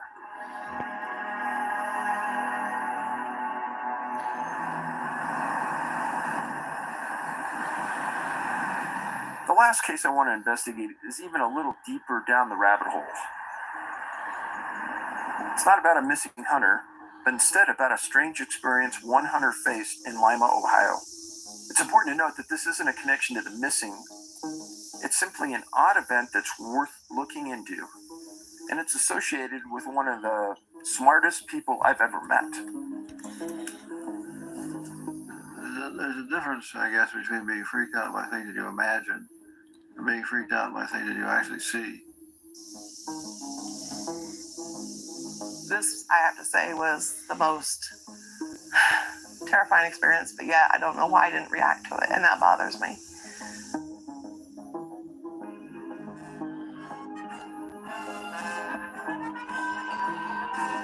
The Predator case, Lima, Ohio. The hunting in Ohio is awesome. We have some great big trophy deer in Ohio, and we happen to have some of the biggest right here on our own property.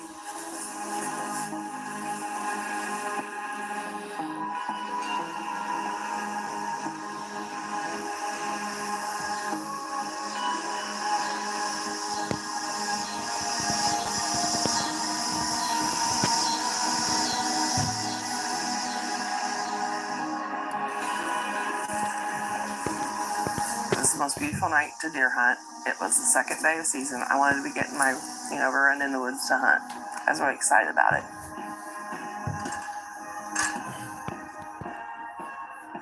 There was band over at the high school. By the time I got to my deer stand, I could hear them. It was all settled in. Didn't see nothing coming down the pass. Trails of birds, crickets, everything were normal wood sounds. When you're hunting, you have two of your most keenest senses, is your hearing and your eyesight. All of a sudden, the woods went to this dead quiet. If I had dropped a pin out of that deer stand, it cut off. No birds, no crickets, no nothing. The sun's still up. We were not calling for bad weather that night. It was a great night to hunt. All of a sudden, I thought I had like a mote in my eye. I even took my finger and wiped my eye, like when you get that fogginess over your eye, like it's just. I look and I'm thinking, what is this thing in the trees? It looked like a large piece of saran wrap.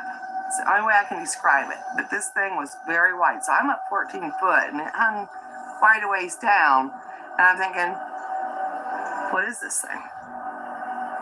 It didn't really scare me at that time until it moved and formed the arm that reached over to the other tree. It reached over about 12 to 14 foot, and then it all, like a blob, like sucked into it, and it went to the whole other tree. I had this very euphoric feeling like something ain't right here. Normally at that time, I'd have probably got down and stopped hunting, but for some reason I didn't. So, as you're sitting in your blind and you're looking across, where did the blob come from? I had no idea. It just appeared in the one tree.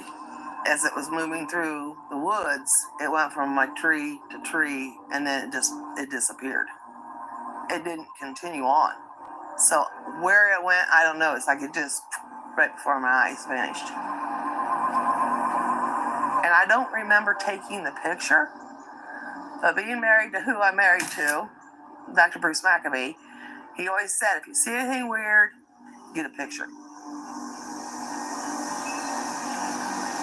I don't recall actually when either that the sounds had returned. Because it's like I don't remember. That's not me to this day. Normally, I would probably crawl down, come around the house, and say, "You ain't gonna believe what's back there in them woods." How much longer do you think you stayed in the stand? Have a half hour till sundown when it's time to come out. The sequence of this is Jan goes out to hunt. We have guests show up. We're having dinner. He comes back from the hunt. He says nothing about what happened. It was strange. The guests are about ready to leave. Later on, Matthew sends me an email. There was a sighting by a number of students and faculty at the high school band practice just before dark.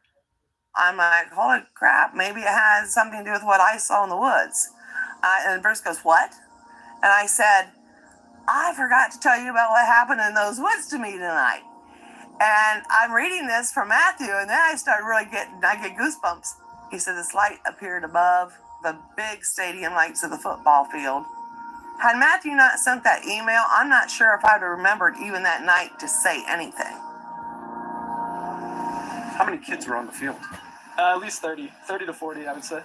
And was that the high school band? Yes. And so this was just before you guys went back to school? Yes, band camp. Late August. Late August. So what time of night do you think that was? Between 6 and 7. We were rehearsing normally out here about 6, 7 o'clock, doing our normal routine, when all of a sudden there was this bright light in the sky that just came out of nowhere. And we all just kind of stopped and looked at it as one. Where was the light? So the light was anywhere, it was above the tree line for sure, just kind of hovering in the skyline. Close enough that it could catch your attention, like it shouldn't have been there, I guess. If it was some man-made thing, it was too low to be there. Okay. What was the weather like that night? Clear and hot. Typical August Ohio weather. Okay. What color was it?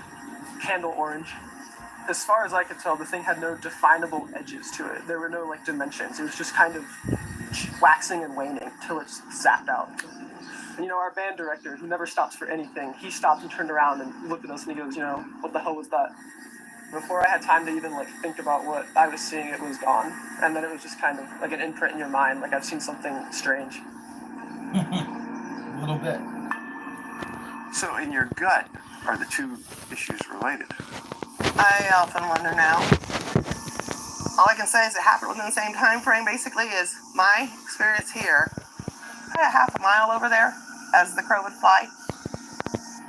This is a BlackBerry.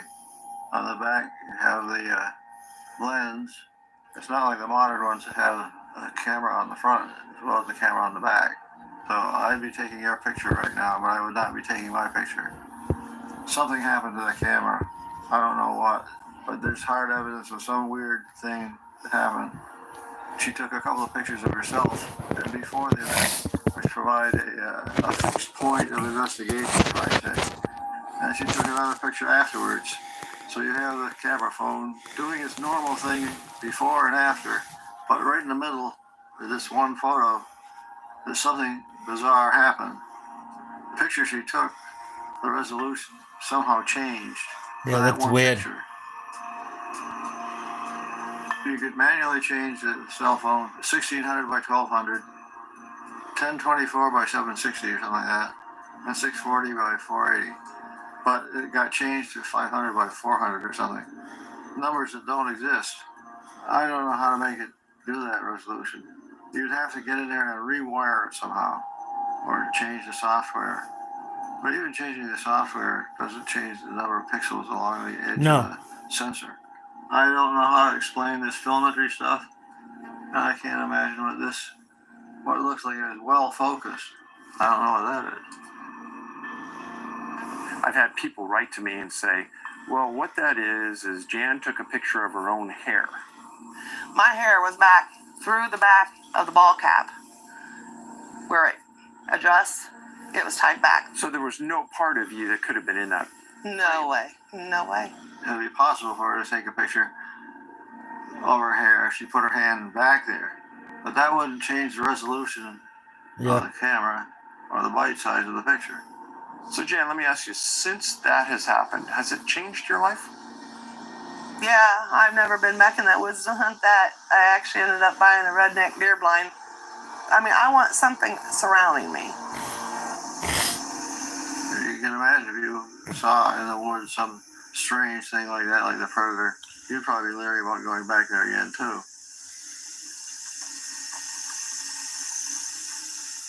Freaky.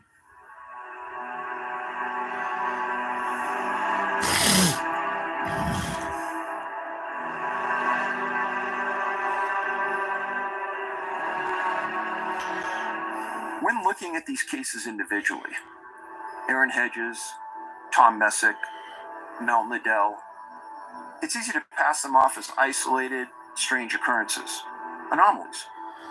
But when you look from an informed perspective and you see hundreds of victims following the same profile points scattered throughout our national forests and national parks, you have to stop and question the reality of it. Is it possible for an 82-year-old man with heart, eye, and hearing issues to simply vanish while sitting alone in the woods? Can a man with severe hypothermia hike 6 miles through 1.5 to 2 feet of snow with no shoes? No. In many of the cases, rifles, pistols, and archery equipment are never found. These items don't blow away, and animals don't drag them off. Sometimes their remains are found miles and miles off track, where the victim had no intention of ever going. Often they're found in an area that's been searched dozens of times. It's like they've been placed there after the searchers have left. To this point, we've investigated close to 1,200 cases that fit the missing 411 profile. They're not all hunters. Some are children. Some are people vacationing in national parks. Some are just out taking a walk in nature. Each are beyond the scope of normal scientific understanding.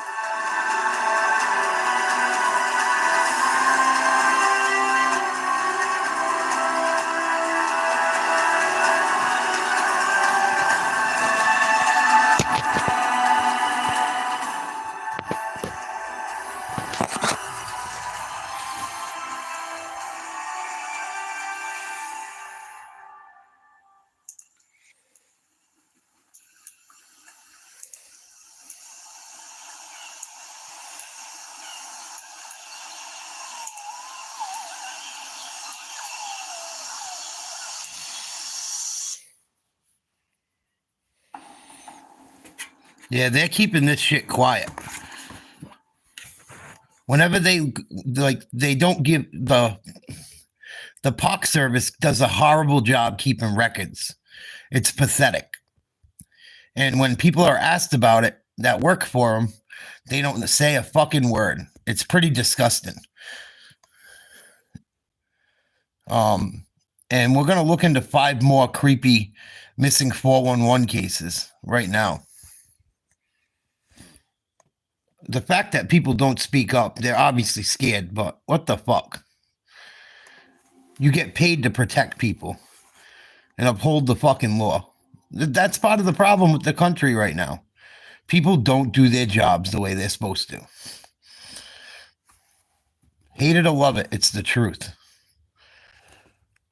Please like, share, subscribe if you haven't. Let's look into some more missing 411 cases. Wilderness is home to pristine nature, breathtaking vistas, and some of the most chilling and bizarre missing person cases known to man. People have always feared being alone and lost in the world, but a series of unexplained disappearances in national parks and forests makes that fear all too real. Number 5. Andrew Bliss, a 23-year-old, 6'2" tall man with brown hair and brown eyes, lived in the small town of Pulaski, New York until June of 2003. One day that month, Bliss abruptly left town in his gray 2001 Chevrolet Impala. His friends and family, concerned that they were unable to contact him, filed a missing person report on June 23rd to the New York State Police at the Troop D Pulaski station. In their report, they noted that Bliss had recently quit his job in the aftermath of a bad breakup. What can't be explained is where Bliss ended up next and how he disappeared. 3 days before the missing person report was filed in the upstate New York, deputies at the Sawyer County Sheriff's Department in northern Wisconsin received a strange phone call about an abandoned vehicle parked on Federal Forest Road 162, 2 miles north of State Highway 70.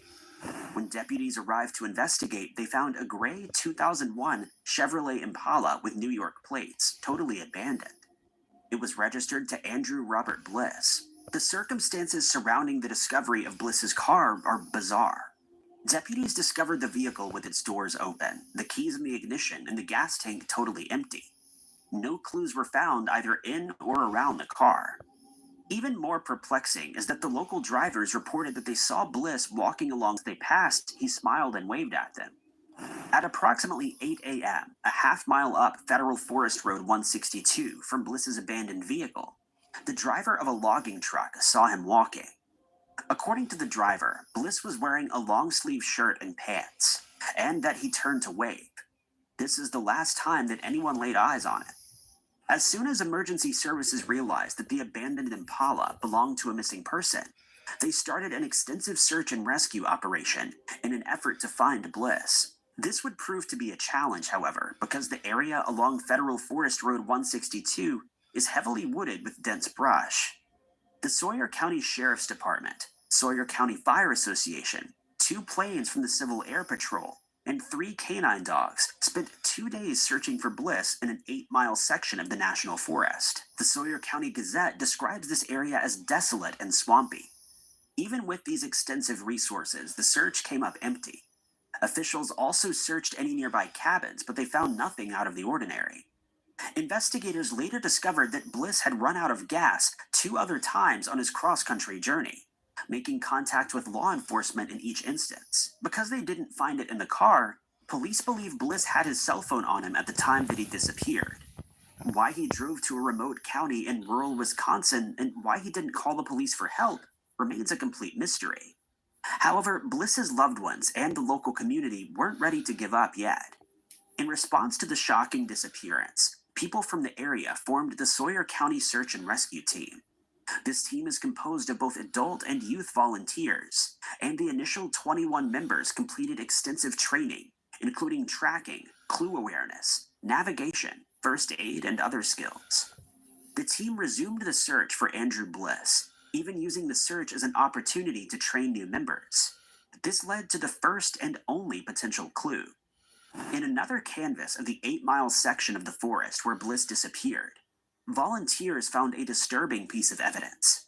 Cadaver dogs had alerted searchers to the presence of human remains in a specific area. With each volunteer spaced out 10 feet apart, the team combed through the underbrush for any sign of Andrew Bliss. Eventually, they discovered a bone at the base of a tree beneath its leaves. This sparked renewed interest in the case from local media, as newspapers speculated that this could be the key to finally understanding what happened. The search and rescue team sent their finding to a forensic anthropologist, leaving the Sawyer County community in suspense for days. However, the trail went cold again when the results came back.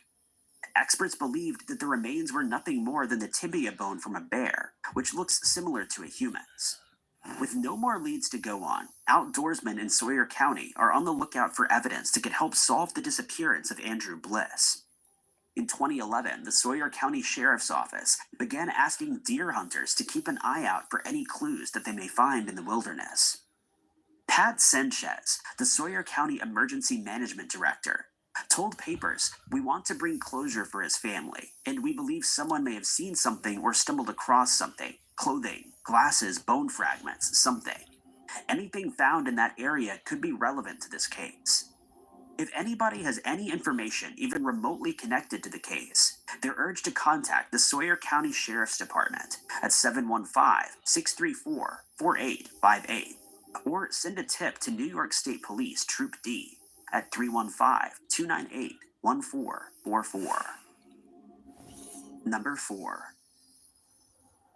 Towering over the prairies of Montana, the Crazy Mountains are a 35 by 15-mile mountain range separated from the Rockies. The This island of mountains is home to massive peaks and dramatic valleys. More than 25 of its mountains reach above 10,000 feet, and 40 beautiful lakes are spread out between them. Filled with steep slopes and jagged rocks, this is the terrain of mountain goats and elk. Where there are animals, there are hunters. In 2014, a 38-year-old experienced bow hunter named Aaron Hedges journeyed into the crazies with 2 friends. The group was on an elk hunt. We've already watched this one. This was in the documentary. I'm going to fast forward a little bit. Miles away from the area that Hedges could legally hunt. What's even more strange is that it was a research area from the previous summer. While the disappearance rain, it's unknown how it happened. Number 3. On Friday, April 23rd, 2021, officials from the Shenandoah National Park in Virginia announced that they were conducting a search for a young man. 18-year-old Ty Sneed had disappeared into the forest the night before. Unfortunately, in the days leading up to his disappearance, Ty had started acting strangely. According to his mother, Chandra Maxwell, he'd been suffering from hallucinations. At one point, he had texted his mother asking her why she sent aliens to visit him at his job as a shelf stalker. He also claimed to have been speaking with his grandfather, a man who had been dead for 5 years.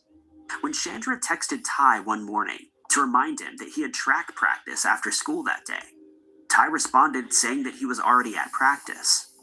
Chandra and Ty's father, John Sauer, were becoming increasingly worried, even fearing that he was under the influence of drugs. One day, John found Ty unresponsive in their living room where he'd been watching cartoons. When paramedics arrived on the scene, Ty suffered a seizure.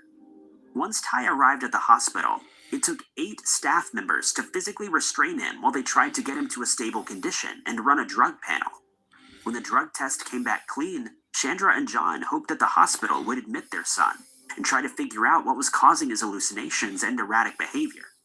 Instead, the hospital discharged him.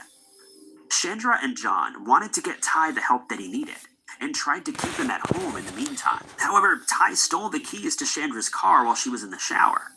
He took off wearing a blue hoodie, blue pajamas, and white sneakers that were still wrapped in the yellow booties from the hospital. Once she realized that her son was gone, Chandra called Ty to ask where he went, and he answered that he'd just gone out to a convenience store. When he never returned, she knew something had gone terribly wrong. Chandra and John had an app that allowed them to track Ty's location in real time, and they set out after him.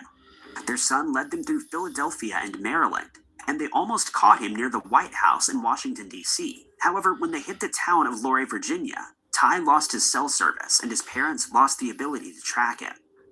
When Chandra saw a sign for the Shenandoah National Park, she decided on instinct that they should head there to find their son. Skyline Drive, a 105-mile road that runs along the crest of the Blue Ridge Mountains, is the only public road that goes through the park. Skyline Drive is measured from mile marker 0 at the north end to mile marker 105 at the south end, and mile marker 51 is Big Meadows, the park's most populous area. Ty's parents caught up to him at a scenic overlook near mile marker 35 shortly before midnight. Why he led them there is still unknown. Nobody from the family had ever been there before. When Chandra and John found Ty, he was sitting in his car with the windows locked and the engine idling, listening to music. While they begged him to come out of the car, Ty sat with a blank stare, unresponsive. In a moment of desperation, John began to pound his fists on the rear windows, trying to break the glass and get to his son. Then Ty turned the key to the ignition as if he didn't understand that the car was already on. He threw the car into reverse and quickly backed out, nearly running over his father in the process. Ty sped around a curve, leading Chandra and John to follow. When they got to him, they found the car crashed into a low brick wall on the other side of the road with the airbags deployed. While the horn blared ominously, Ty got out of the car and disappeared into the darkness of the forest. John shined his flashlight along the tree line, but saw nothing indicating where Ty might have gone. The temperature was below freezing, and this was the last time anyone saw him alive. A rescue effort was coordinated under the joint command of the Shenandoah National Park and the Virginia Department of Emergency Management. A wide variety of organizations joined in the search, including the Virginia State Police, 3 local sheriff's offices, and more than a dozen other search and rescue organizations. At one point, 68 searchers, 4 dog teams, and a helicopter with infrared sensors were in the field. Volunteers came from as far away as Michigan. However, the terrain proved challenging for the searchers. Steep slopes were covered in tree roots and rocks, with a thick canopy blocking views from above. Shenandoah National Park also has a formal search system, so to protect the safety of volunteers, only official personnel were allowed in the main search area, and this frustrated Chandra and John, who wanted as many people working on the case as possible. Everyone knew that they had a limited time to find Ty alive. Eventually, a rescue team discovered a string of Ty's belongings laid out in a straight line, roughly 2 miles from where he had crashed the car. They found his blue hoodie spread on the ground, then his pajama pants and left sneaker, and then his right sneaker lodged in a tree trunk. Finally, they found Ty's cell phone with a cracked screen and a dead battery. The location of Ty's items bewildered searchers and experts. It appeared Ty had taken the path of most resistance, heading straight through the dense brush rather than walking along trails and streams. On April 25th, park officials announced that after days of searching, they had found the remains which they believed belonged to Ty Sneed, and sent them to the office of the medical examiner in Manassas, Virginia for confirmation. The cause of death was reported to be both hypothermia and blunt force injuries. The cause of Ty's strange behavior and hallucinations may never be revealed. The family believes one cause may have been a medication that Ty was taking for acne. When Ty started taking the medication, he had to sign a waiver saying that he understood that some patients taking the drug had experienced severe mental problems. That's nuts. However, lawyers for the family claimed that it would be nearly impossible to prove the medication was linked to his hallucinations. Number 2. Bart Schayer was raised from an early age to be a smart, successful, and purposeful outdoorsman. He was seemingly obsessed with the outdoors and with wildlife from birth. His father, a physician in Cheyenne, Wyoming, taught him to hunt at an early age. At just 10 years old, Schlayer's father took him on a safari to Mozambique, where he showed him that the outdoors isn't just about the thrill of the hunt. It's about enjoying being in the wild and truly appreciating the land and animals. This experience changed him forever. Schlayer's resume as an outdoorsman became more impressive with each year. His experiences led him to work for government agencies such as the Grizzly Bear Recovery Project in Yellowstone National Park. In 1983, officials at Yellowstone formed the Grizzly Bear Committee to encourage the repopulation of the species within Yellowstone, and they brought in Schayer as a bear expert. He lived in the mountains for months at a time, researching how bears reacted when hikers encroached on their territory. As part of his search, Schayer would personally approach bears to trigger a reaction, often having to turn and run up a tree to escape.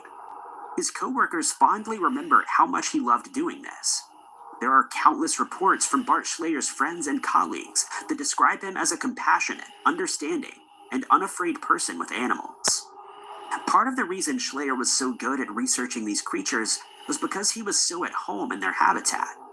He made a concerted effort to spend months roughing it in mountain terrain, often carrying 80 pounds of snares and raw meat on his back, and hunting with bows and arrows that he fashioned for himself. Schayer focused on staying in incredible shape.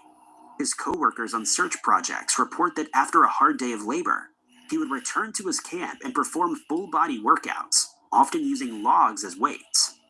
One reporter for a women's magazine that was visiting Yellowstone during Schlayer's research became so enamored with him that she published an article titled "The Bronze and Beautiful Heartthrob of Cook City, Montana," prompting Schlayer's co-workers to nickname him Beautiful Body Bart. All of this is to say, Bart Schayer is the last person that you would expect to go missing in the woods. In 2004, Schayer was 49 and already widely respected in Alaska as a big game expert.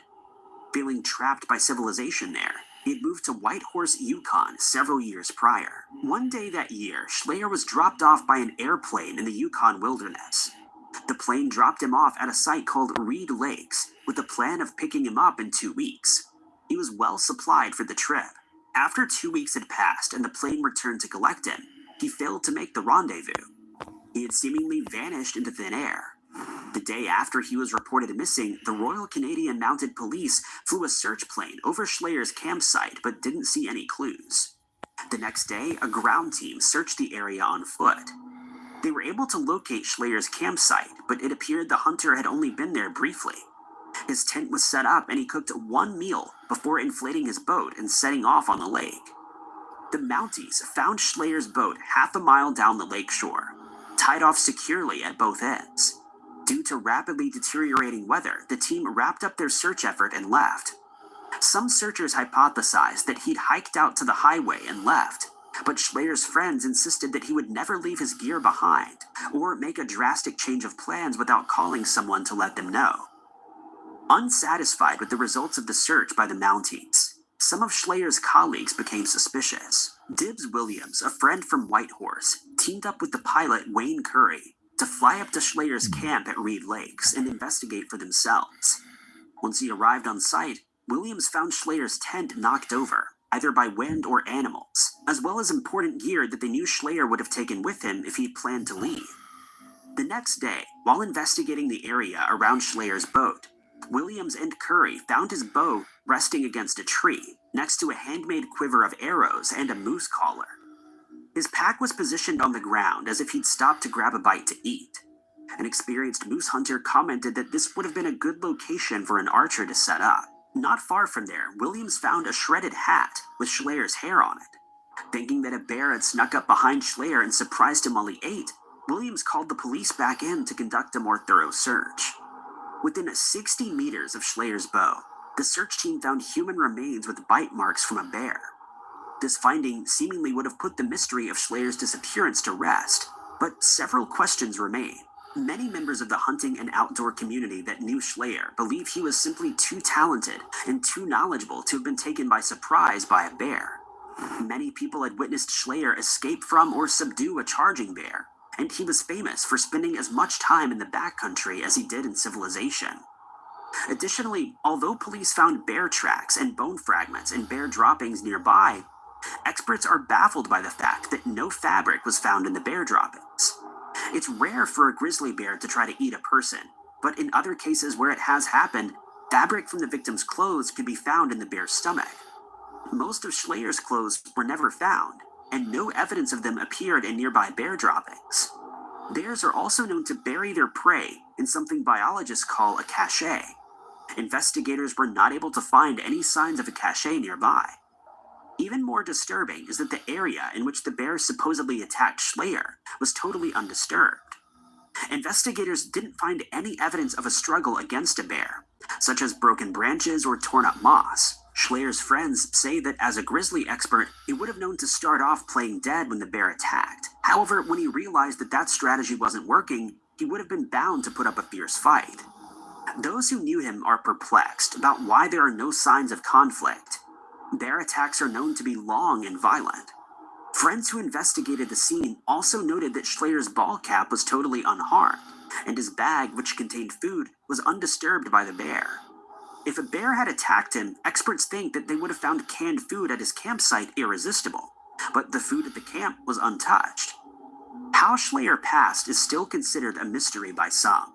While it's clear that a bear was likely involved, the evidence leads some experts to believe that he actually passed away before the bear ever arrived. Friends think that it's unlikely that Schleier suffered from a sudden internal health problem, as he appeared to be in excellent shape and had just gone on several long hunts before flying to Reed Lakes. The true cause may never be known. Number 1. In 1968, Michael Larson was a normal 19-year-old boy in Madison, Wisconsin. He was a top student at his university. He'd never been in trouble with the law, and he had no girl problems, family problems, or known enemies. He wasn't facing military service, and he seemed happy. Even though he lived in the dorms, Michael had spent the past couple days at his family home. Just as Easter break was ending and classes were picking back up, he told his mother that he was stepping out for a haircut. She didn't think anything of it until she received the shocking phone call from the police 48 hours later. What Michael's mother didn't know was that when Michael left for his haircut in his green 1962 Volkswagen sedan, he withdrew $650 from his bank account, leaving it almost empty. He also took a poncho and a map from the Porcupine Mountains Wilderness State Park with him. The Porcupine Mountains, located in Michigan's Upper Peninsula, are a long drive from Madison. This is where the Michigan Department of Conservation officers discovered a green 1962 Volkswagen that had mysteriously been abandoned on a remote back road near a gravel pit. The car was left unlocked, and the keys in the ignition and the gas tank full. Oddly, the Wisconsin license plate had been removed, and investigators found traces of blood around the front seat. They theorized that the person who removed the license plate may have simply cut their hand. The driver was nowhere to be seen, and there were no clues as to his direction. Unfortunately for police, a law mandating that passenger vehicles carry vehicle identification numbers didn't go into effect until the following year. So investigators had to use oil change stickers to track down the identity of the car's owner, Michael Larson. Officers at the Porcupine Mountains Wilderness State Park were initially confused when they tried to call Michael because the man who answered the phone claimed that while he was indeed Michael Larson, he was at home and his car was in the garage. They'd accidentally contacted an officer at the Madison Police Department who was coincidentally named Michael Larson as well. After hearing about the strange abandoned vehicle, Officer Larson checked in town to see if there were any news reports of missing people. So weird. When he heard that the college student, Michael Larson, had not returned home in 2 days, police made the connection and they began the search. While Michael grew up as an introvert, he was also well-versed in hiking, backpacking, and science. He even built a kayak with his younger brother, Tom. Michael and Tom had once gone on a backpacking trip together to the Porcupine Mountains, the exact park where Michael disappeared years earlier. He may not have been a bushcraft expert, but Michael clearly knew basic safety skills and was familiar with the area in which he vanished. Preliminary searches turned up no results. Officials feared that Michael may have fallen down one of several mine shafts in the area, but large rescue efforts continued to be inconclusive. Eventually, the Ontonagon County Sheriff's Office sent Michael's parents a letter telling them that there was nothing more to be done. They were calling off the search. When the opening day of firearm deer hunting season arrived, however, the sheriff renewed the call to hunters to keep searching for Michael in the wilderness. Information about the disappearance was broadcast on local radio. Only a few days later, a hunter from Detroit made a horrifying discovery. Near the Lake Superior shoreline, the man saw what he thought was a boot with a branch sticking out of it. Upon closer inspection, he discovered that the branch was actually a bone. Terrified, the hunter quickly blazed a trail back to town to report what he had found. Soon after, the search resumed, and officers found a second boot nearby in a similar condition. Both boots showed clear evidence of a bear attack. Because Michael disappeared into the woods in April, just as hungry bears were emerging from hibernation, it's possible he had an unfortunate encounter with wildlife. Incidents of conflict between humans and bears are more frequent during that time of year. However, one other clue emerged. A few months later, in February of 1969, hunters stumbled upon a mysterious campsite in a remote area of the Porcupine Mountains. The seemingly abandoned camp was 10 miles from the location of the apparent bear attack. The campsite contained a tent, a canoe, and cans of food hanging from trees and plastic bags. This became an immediate source of speculation, prompting investigators to wonder if this was a secret camp that could be related to Michael's disappearance. This changed in October of that year, when a man named John Courser from Land of Lakes, Wisconsin, claimed the campsite as his own. Still, Courser's claim sparked suspicions among those close to the case, as he was unable to explain why he had waited so long to claim the site. Tom was especially intrigued by this clue, because he knew that Michael had once worked at a youth camp near Land O'Lakes. It's possible that his brother and Courser knew each other. In 2022, Tom Larson found and contacted John Courser to make sure. Now 90 years old, Courser claims that he can't remember why it took him so long to claim the campsite, but that he remembers thinking when he built the camp that it would be a long time before he could return. He doesn't remember ever meeting Michael Larson. Law enforcement agencies also tried to revisit the boots in recent years, hoping to use new advancements in DNA forensics to solve the case. Agencies have searched for these pieces of evidence, but bizarrely can't find them. They can't even find records of them. According to the Michigan State Police, as of 2020, the National Missing and Unidentified Persons System does not contain any records of the boots or bones found in the Porcupine Mountain Wilderness State Park. With the last lead gone, the mystery remains. According to Tom, Michael's father Glenn never gave up the idea that his son was still out there. Whether they missed a call at home or answered the phone but the caller abruptly hung up, Glenn held out hope that Michael was trying to get in contact with him wherever he was. Michael remains the only person to ever go missing in the park. Pretty wild stuff. Some of those aren't missing 411 cases. Missing 411 cases do not include attacks by animals. So shame on the person who made the video stating that they were missing 411 cases. Missing 411 cases, true missing 411 cases, do not have animal attacks in them. They don't have mental illness in them. So several of those would not be considered missing 411. Still crazy stories, though.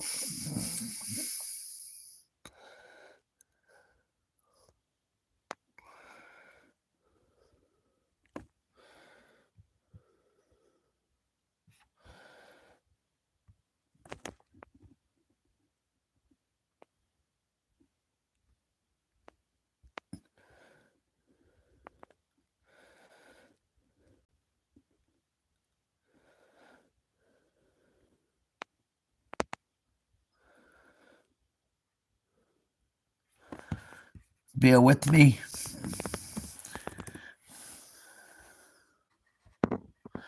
I got to do it directly through David Paulides because he's the one that has created the missing 411. Think we'll have more luck with stories meeting the curriculum. Please like, share, subscribe to Nate's Live Talk if you haven't. No, I just got allergies. Sorry. I was blowing my nose. Just sick in the head.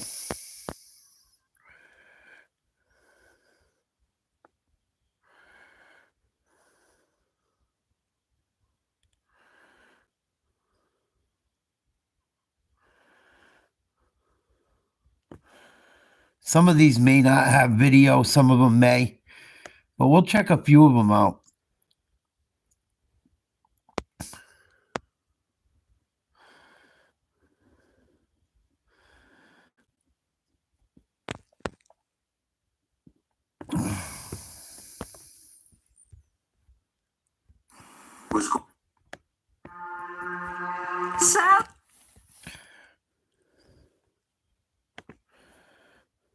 There we go. Here's the man. I'm continually till this day trying to find out what happened.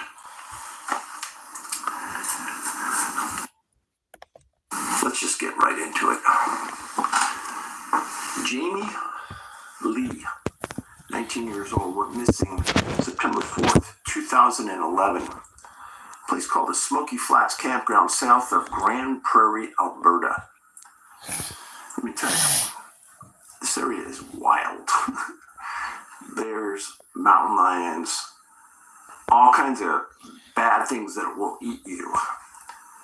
But there's so much food in the area that they leave the people alone predominantly. And this is Grand Prairie, right here where Jamie's from. Grand Prairie, Alberta. This is the Alberta-BC boundary. He went just south of his city into this area, Smoky Flats. It's about a mile-long dirt road that takes you into an area right next to a river. It's a beautiful spot. And a lot of kids from Grand Prairie tend to go there. So, Jamie was a really, really good kid. He got out of school and he took a path that I wish more kids would take. And that is, don't go to college, waste your money on a liberal arts degree. Yep. He went to the trades and he became a welder. And he was approved into an apprenticeship program for welding and welding school. but he was working as a welder on September 4th. Now, he was the kind of kid that got along with everybody. And as he grew up in the same area of Grand Prairie, he had friends that he knew all the way from grammar school. And those friends got together, and after they graduated, one of the friends, their parents, had a home, and they moved, and they rented that home to the kids. There were 6 of them, 6 boys. They were all really close, all got along well. And the home was 4 blocks from Jamie's house, which worked out well for Jamie's family to see him regularly. Now, Jamie loved everything in the outdoors: camping, fishing, skiing, snowboarding, and he got out there a lot. Didn't get into trouble. And as you can see when I talk to you further, he was a very honorable person. Now, on about August 15th, Jamie ended up getting his driver's license. And he just recently got a car and a raise at work. Everything was going great in his life. And you think, well, finally at 19, he gets his driver's license. It was a combination of things. Nothing medical, nothing wrong. A lot of it was a money issue. And when Jamie ended up going out on his own, becoming a welder, he had the money to do these things, and his parents helped him get a driver's license. Up until the time he got his driver's license and just got this car, his mom would drive him to work every day and drive him home, back to her house, where he'd have dinner with his family and then walk back to his home 4 blocks away. Family saw him all the time. Now, in the family, there were a set of twin brothers that were older than Jamie. And one of those twin brothers, Aaron, lived in the house. Family was super tight. Well, Jamie's father had a very rare kidney disease, and he was in and out of hospitals regularly. I mean, this was a life-threatening condition. And on September 3rd, Jamie's mom was with the dad driving back from Edmonton Hospital, where he had just been released. And the mom and the dad just got great news that the mom was going to be able to be a kidney donor to the dad, which was life-saving. Now, at 4 p.m. on September 3rd, Jamie calls his mom. He'd just gotten off of work. He had to work Saturday. He'd just gotten off work, and he decided that he was going to go camping with his buddies, everybody in the house, at the Smoky Flats campground. And he called asking where the tents were in the garage of their house. Well, as he's on the phone, his mom's all excited because of the transplant, and she told him, and everyone was stoked. This was a huge deal to the family. Well, Jamie got the tent and said he was going to go camping, told his mom. And his mom and dad thought, hey, that's great. I mean, they know these 6 kids. They grew up knowing the parents of these 6 kids. All these kids were good kids. They were going to be nearby and wasn't that far from town. Let them go. Well, 5 p.m., Jamie left Grand Prairie. And he took a female friend, just a friend, nothing more, with him because there were going to be 2 other females at the campsite that were girlfriends of his friends. One thing that I should say this now. This was a tough situation to figure out. At the beginning, I had a tough time finding valid sources. And eventually I found about 12 sources of information on this case. And I was able to put it together. So what you're hearing, some of it is a first-hand account from his mom. Some of it is a rendition from the RCMP. Some of it is from a paper, etc. So it's good information. And I know some of you may be thinking, well, it's kind of a flaky thing to do or something. Hey, life is life. Don't judge. So Jimmy gets down there and he's driving his Jeep. And this was a very, very dry year. This was 2011. And the river that they were going to was almost dried up. There was like a very small amount in one part of the river. And his group found a campsite on an island which would have been in the middle of the river, but they could drive their cars right up to it. Right up to the campsite on the island. Ski and ride Okemo.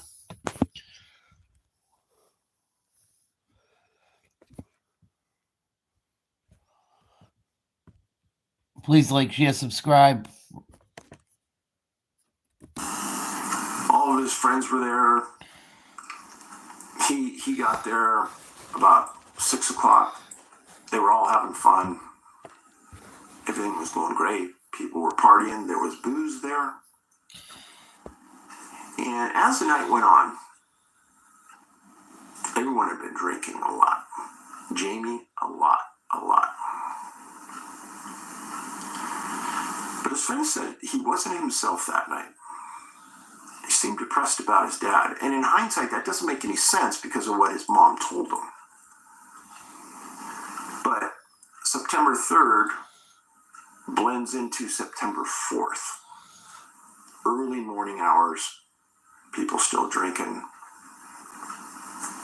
And at about 4:30 in the morning, Jamie tells his friends he wants to go home. And he had his keys, and he gets into his Jeep. And his friends, this is proof that they are good people. His friends jump up and say, hey, don't go. You're in no position to drive. And another friend of his gets in the passenger seat. Says, no, you're not going. You're too drunk to drive. And there was an argument going back and forth. And finally, one of the bigger friends physically grabs Jamie in the driver's seat and says, hey, you're not going. And there's a little bit of a push and shove. Friend grabs him, pulls him out of the Jeep. Jamie hits his head on a metal bar, door frame bar. And his friend gets him out. Jamie's pissed. He wanted to drive away. His friends aren't going to let him. He's mad. And he says, I just want to be left alone. And he walks away from the group. This is in the middle of the bush on this island. Stupid idea. Friends don't think anything about it. He walked away at times before when he was mad. He always comes back. It's no big deal. He knew his way around. He had been to this place dozens and dozens of times because from the time he was a small child, his parents had brought him here. So he knew the area. 4:30 a.m., still dark. About 5 a.m. in September in Alberta, it's getting real bright. Well, 5:30 a.m., his friends start getting nervous. And they start walking around looking. One thing leads to another. As they're walking around and searching campgrounds,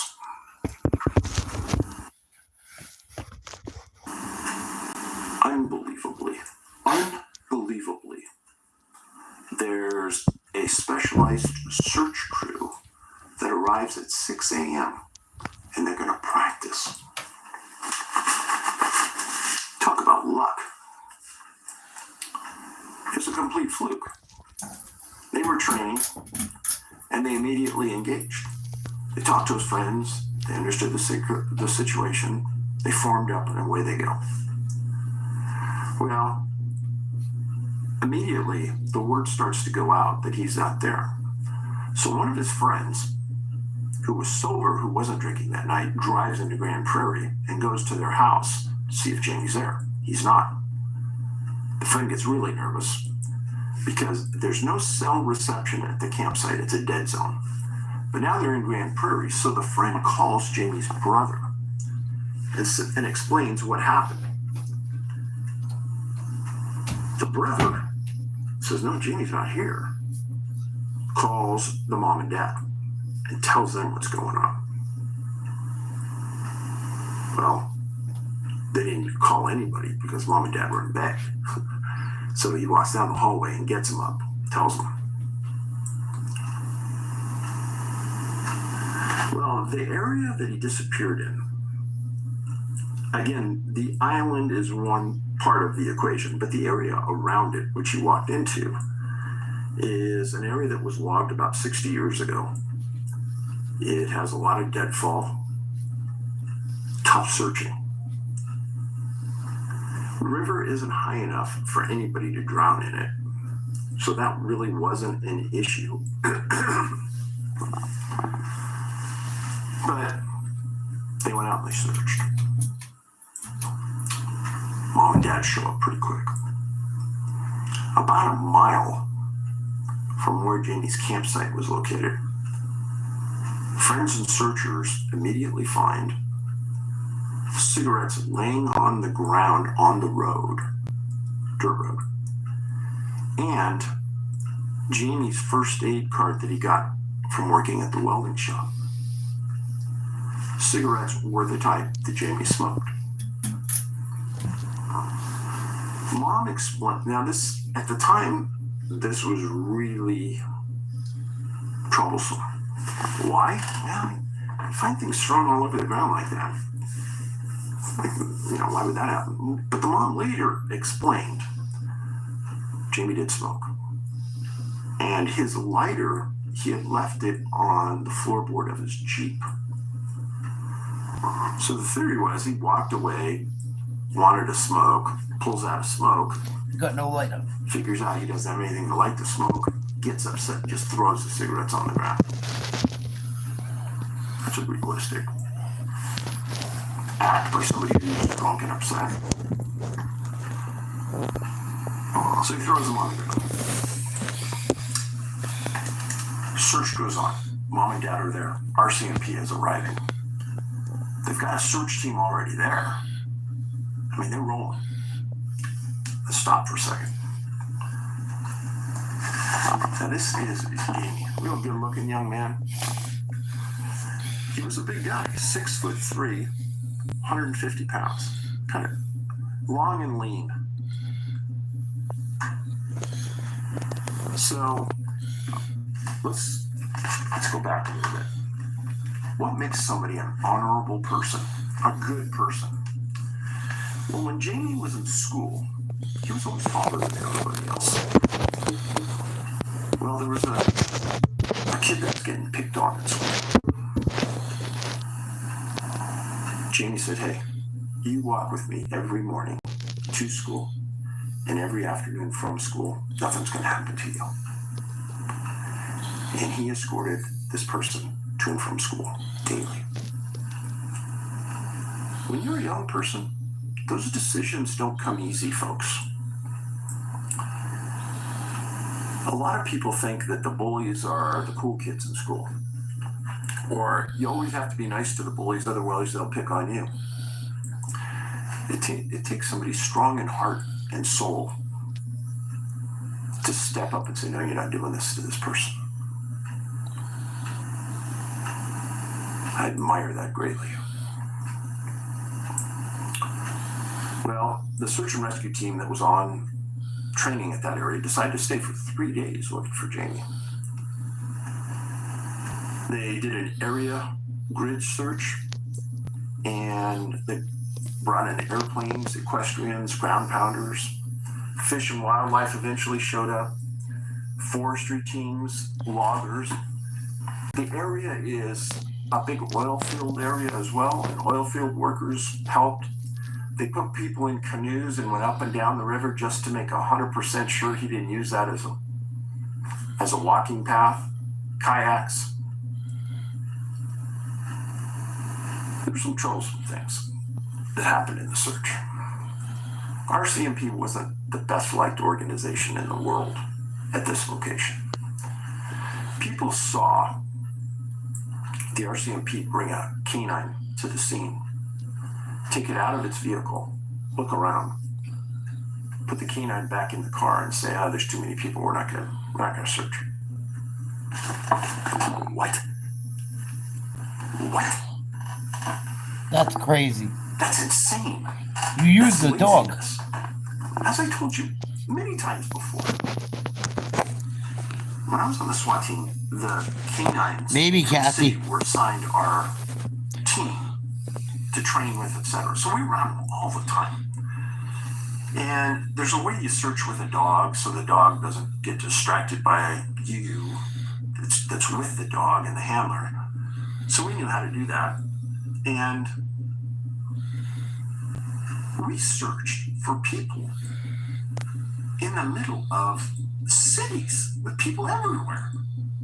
And here, this handler's saying he can't go out in the woods because there's too many people? What an idiot. That got me really mad. Yeah. That's messed up. Now, what I'm going to tell you is something I have never, ever heard before. Reading probably 10,000 search and rescue reports, dog handler reports, I have never heard what I'm going to tell you right now. The family was able to garner support from a couple of private canine groups. So these are really good groups. And they brought a dog to the campground where Jamie was last seen. And the dog tracked Jamie through the campground, across the river, up into the bush, and are you ready for this? Up a tree. What? I have never heard of somebody who disappears going up a tree. Now, I'm saying I don't believe the dog. Oh, no. I believe the dog 100%. When it goes to the tree and stops and looks up, yeah, that's where Jamie went. I know it sounds bizarre. It sounded bizarre to me. And then they went to the other side of the tree, picked up the scent, and tracked it to a gravel pit that was 3 miles away. And there was a small mound in the middle of the pit. And it looked like the person walked around the mound and then stepped onto the top of the mound. Now, why is this important? People who have searched in thickly wooded areas know that it's very hard to pick up tracks there most of the time. There's a lot of fallen needles, leaves, ground's really hard. It's hard to pick up tracks, even for professional trackers. Well, on gravel, it's a little different. Lots of rocks and things, so maybe not so easy, but in this one spot where there was this mound, there was one track of a human, not a footprint, but of a shoe on top of the mound. Now, why is this good? Because they knew that just a couple days before Jamie went on this trip, he went into town and he bought a new pair of Adidas.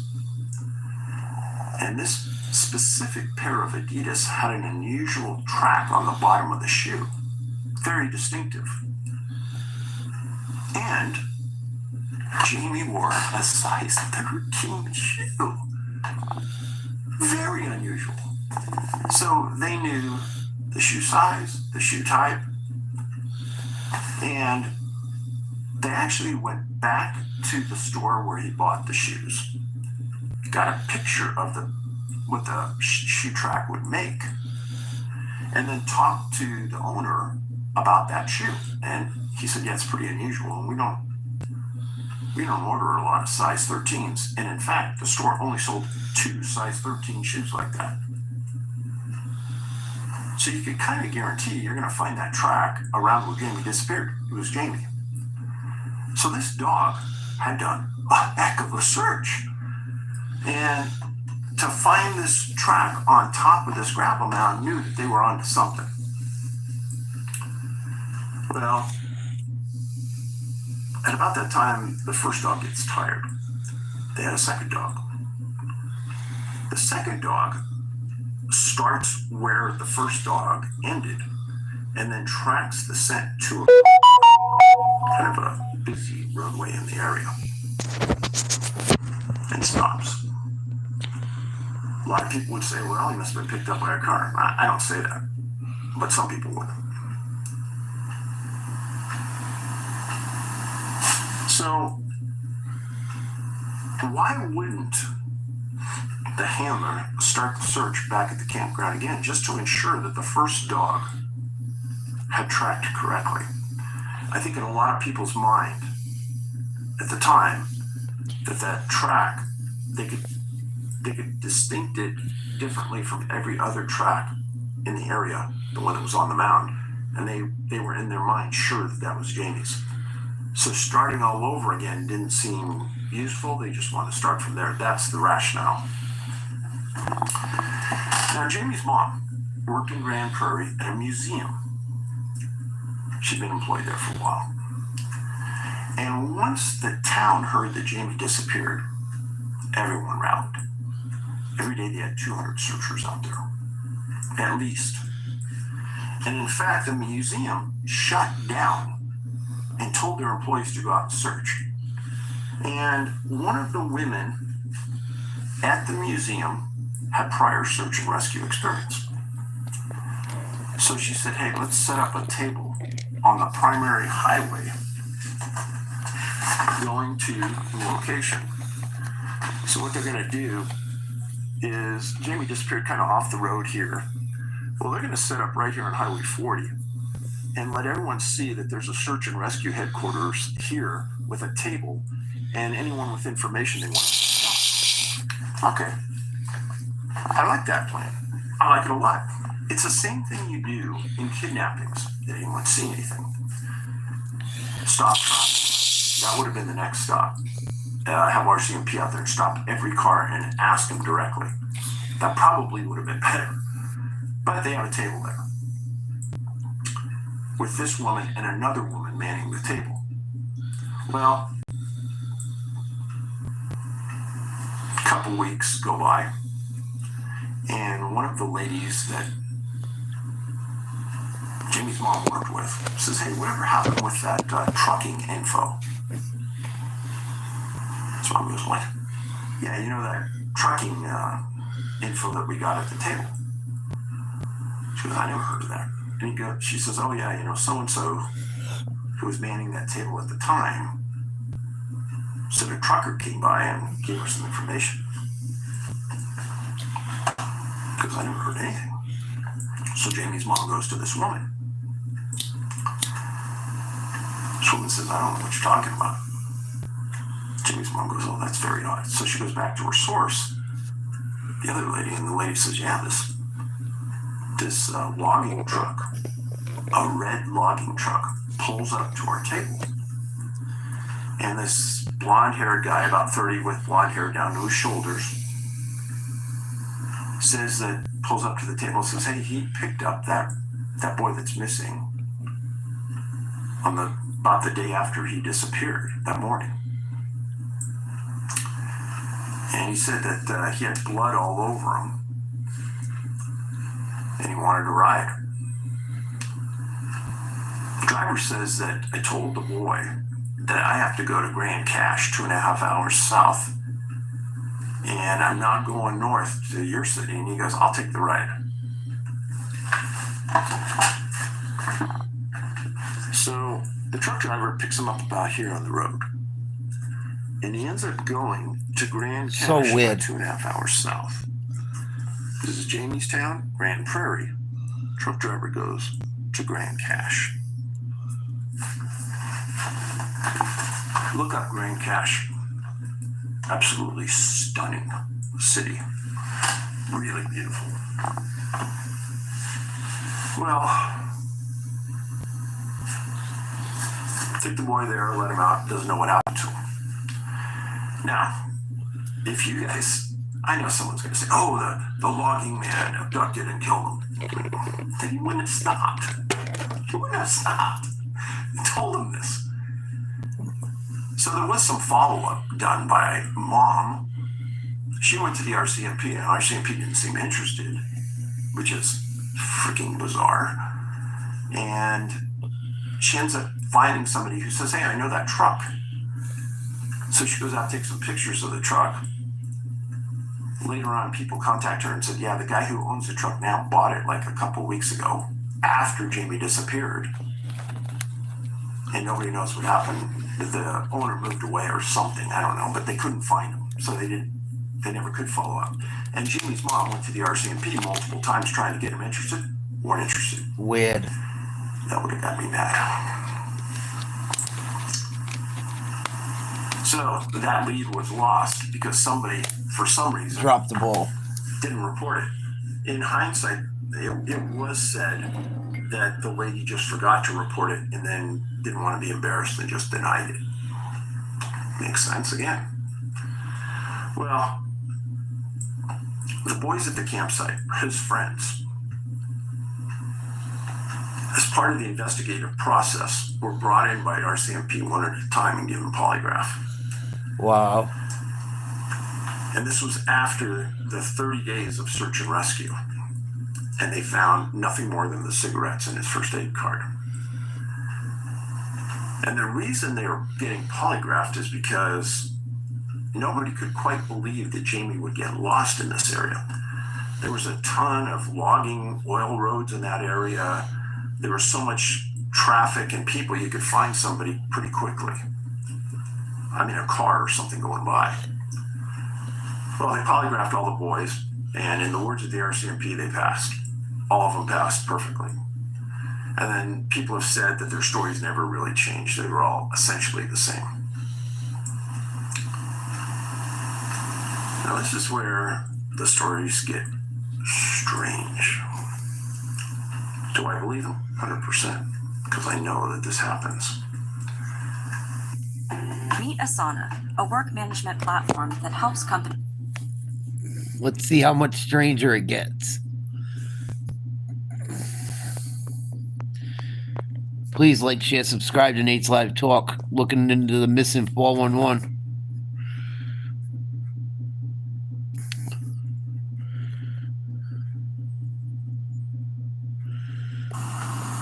So you got mom and dad and one brother living in this house where Jamie used to live. Well, the mom and dad in the winter after Jamie disappeared used to have a plug-in heater that they would put in their car to keep it warm. It gets really cold in Alberta in the winter.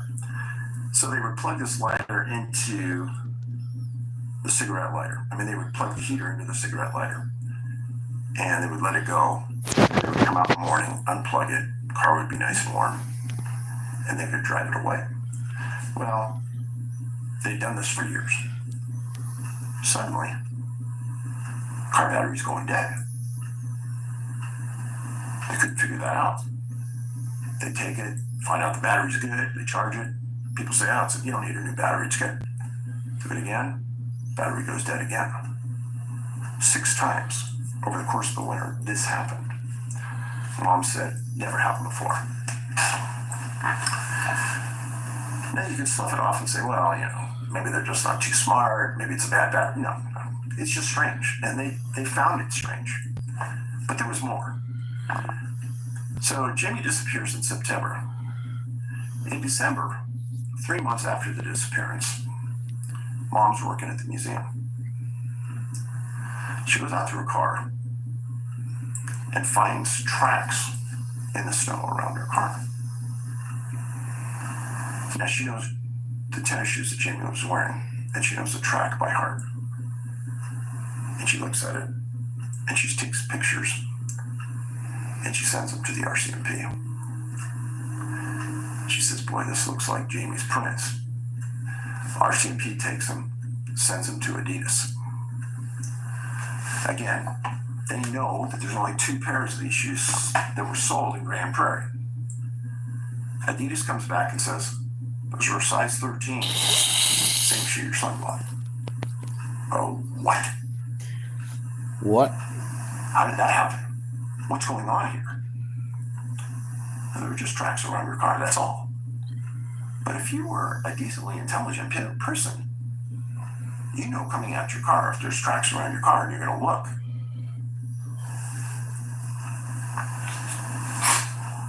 At the end of September, that first year, Jamie's mom loved these daisies, yellow daisies that grew high up in the alpine of Alberta.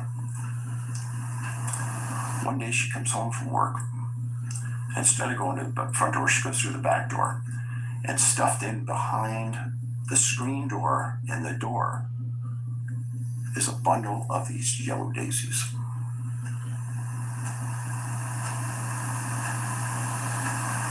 She said, I wouldn't think much of that, except it happened a second time, almost a year to the date after Jamie disappeared. So if you didn't think that was all strange enough, at their house, Mom said that there's no crime in their neighborhood, so they don't worry about that. And they don't lock the back door. They never have. Well, Jamie's brother and dad hear someone at that back door in the middle of the night. And there was a chair right next to that back door inside the house. So they each get up and they go over there. And they look. And the chair has a big wet spot on it where somebody sat down. There's nobody there. They were there almost immediately. So they look around their backyard, don't see anything.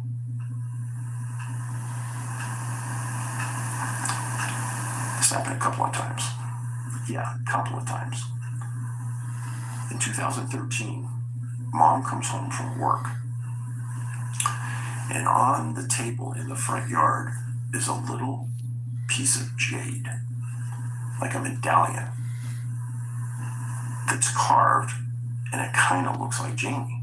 What? She said it was crudely done, but it looked like Jamie.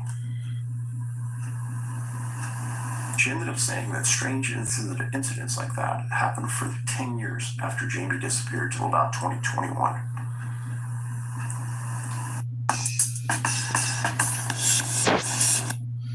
I don't understand that. Very strange. She's getting left flowers that Jamie knew she loved and would get for her. She finds a piece of jade with something like Jamie's picture carved in it. And all kinds of stuff like this happened for 10 years after his disappearance. Very strange.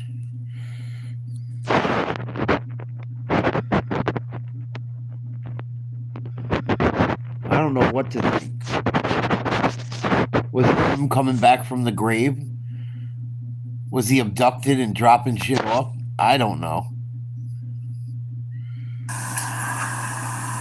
She said that the daisies had to have come from an area 2 hours away, driving 2 hours away, high up in the mountains.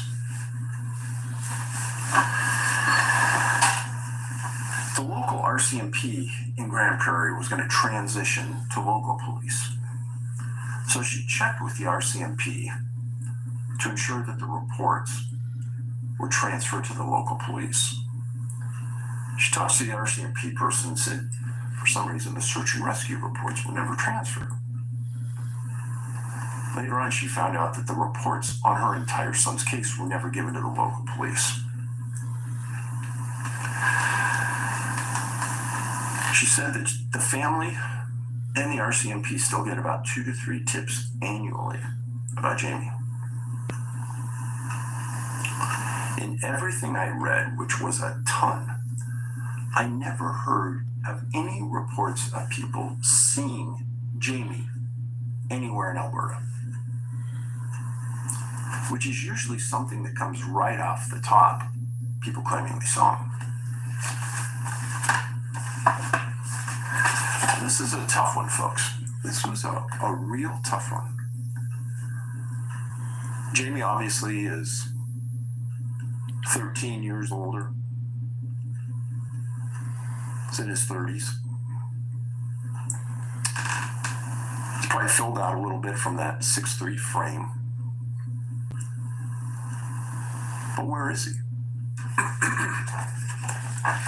Every indication shows he had a good home life.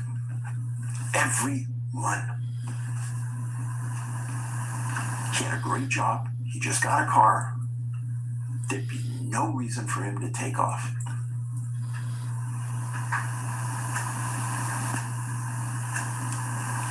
The suspicious nature of the unusual things that happen around her house indicate to me he's deceased.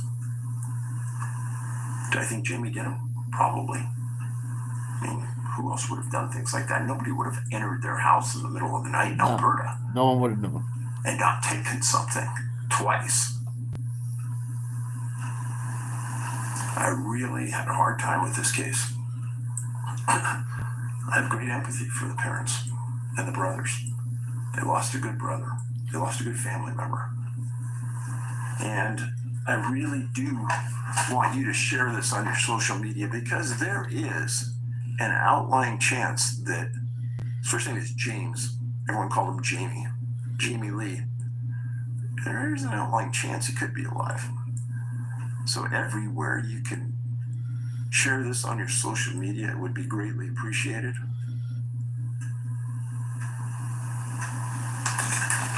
It's one of those things that going away with all your buddies for a weekend, who would have thought something weird would happen? I wouldn't have.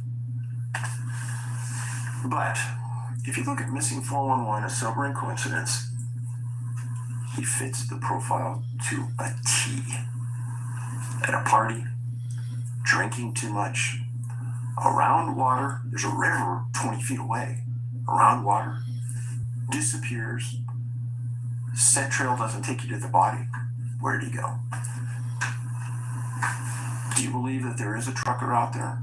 A lot of people say yes. Some people adamantly say no. I have no idea. But I'm here to help the families and educate us about the unusual nature of some of these cases. And this one's unusual. So thank you for being here. Jamie Lee, missing from Alberta. Be safe. Be kind to others. The kindness revolution. Polite us out. That's a pretty wild one.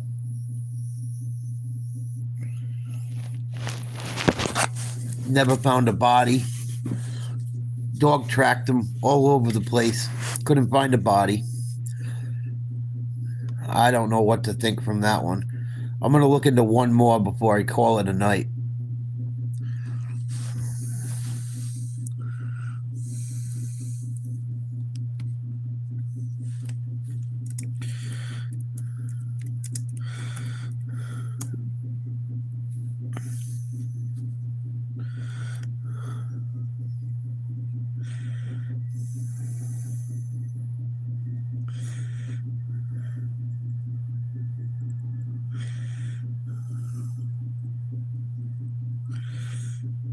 Please like, share, subscribe.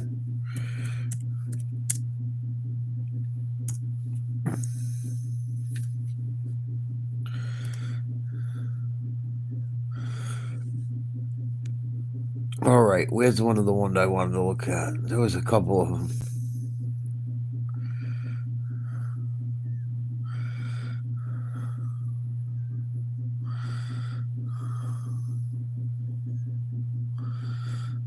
There's so many of these, man.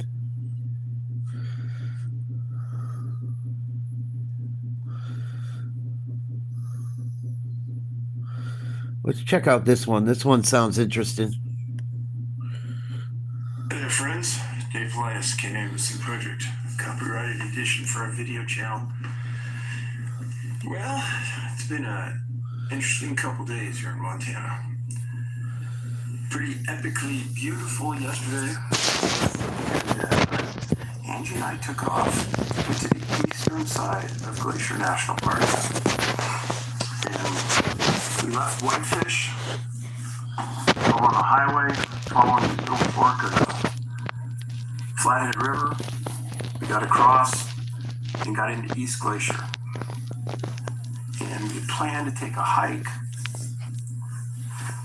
through a special part of the park, and I'll let you look at it on a map. It's called Iceberg Lake. 10-mile hike round trip. significant elevation gain, and it's called Iceberg Lake for a reason. There's a lot of icebergs on it. And we take these trips for a reason. First of all, clears your mind. Yesterday, there were not many people on the trail. We were fortunate. And we also knew that starting July 1st, it was going to require a permit to get into this area of the park. Unreal. So we did something different. Normally, get up early in the morning, pack our stuff, grab a breakfast on the way over, get on the trail by 8:30 or 9 in the morning. Get off the trail by 2 or 3 in the afternoon.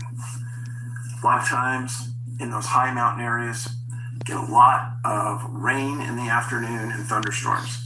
Well, what happened was that check the advanced weather, no rain. So we just said we had a lot to do the night before. We got up a little late, got going. Got going late. Had a nice lunch. Hit the trail. Didn't get on the trail till 3 o'clock. And it was about a 2.5, 3 hour hike in. It's always quicker coming out.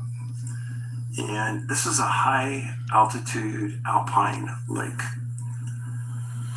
I looked really hard. I didn't see any fish in it. Nothing was jumping. Lots of icebergs in it. But I'll show you a photo I took. This is Angie. And you can see the backdrop is just stunning. And I mean stunning getting up there. That wasn't even to the lake. That was just that was the trail up. This is the bowl. Wow, beautiful. That the lake sits in. And this is the lake, and you can see the icebergs that sit in it. Wow. There were some huge ones. Look how clear. It sits in a significant bowl. I mean, it's surrounded by high elevation cliffs. Yeah, it's crazy. It doesn't get much sun. And sometimes the icebergs never leave. The water stays really cool. Really cool. We're up there. That's a picture of Iceberg Lake. I believe it's in Montana. I gotta get the fuck off the East Coast. I gotta get into the mountains. I've been wanting to live in the mountains for a while. And there was a man and his boy. We started a conversation, and the man was from the Philippines. And on the way up, we met some young kids who were coming down, and they had said that they'd gone for a swim in the lake in the afternoon when the sun was on it for maybe half an hour. They said it was bitterly cold. I'm thinking that's insane, but so when we get there, this guy started talking to me from the Philippines. He and his son spoke really good English. He says, yeah, maybe I could swim out to that iceberg. I go, it's a pretty long swim. So he takes his shoes off, gets in up to his knees for about 10 seconds, and comes out and goes, my whole lower body started to quiver and started to seize up. I said, yeah, you can't do this. I was thinking to myself, oh my gosh, what do I do if the guy goes under when he's halfway to the iceberg? Am I going to risk my life to save his? Luckily, he didn't do it. And there was only about 5 or 6 people around the lake when we got there. Now, on the way up, there's a lot of hiker etiquette that goes on. And what I mean by that is that there's a lot of conversations that go on. People coming down, we're going up, small trail. Each people stop, talk to each other. We talk to a lot of people on the way up. And so the main question is, hey, are there any bears on the way up? So we can make more noise as we're on the trail so we don't surprise a bear. They said, yeah, there were 6 bear up there, a couple of grizzlies. Okay, that's cool. So we go up there, don't see any bear. That's okay.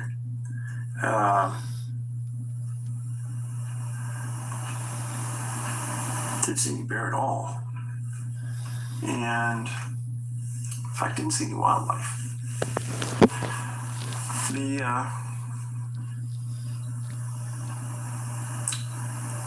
Iceberg Lake.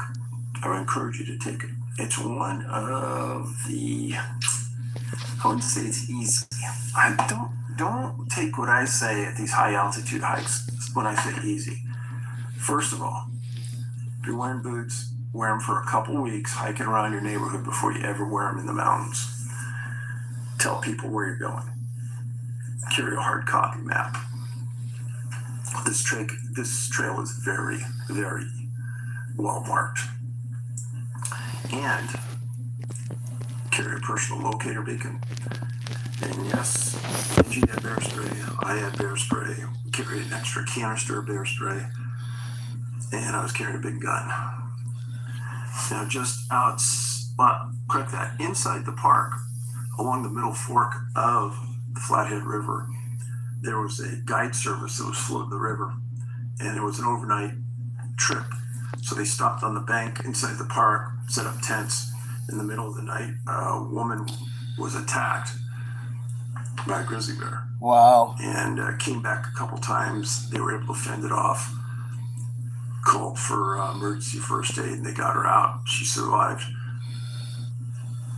Hiking Glacier National Park is not a joke.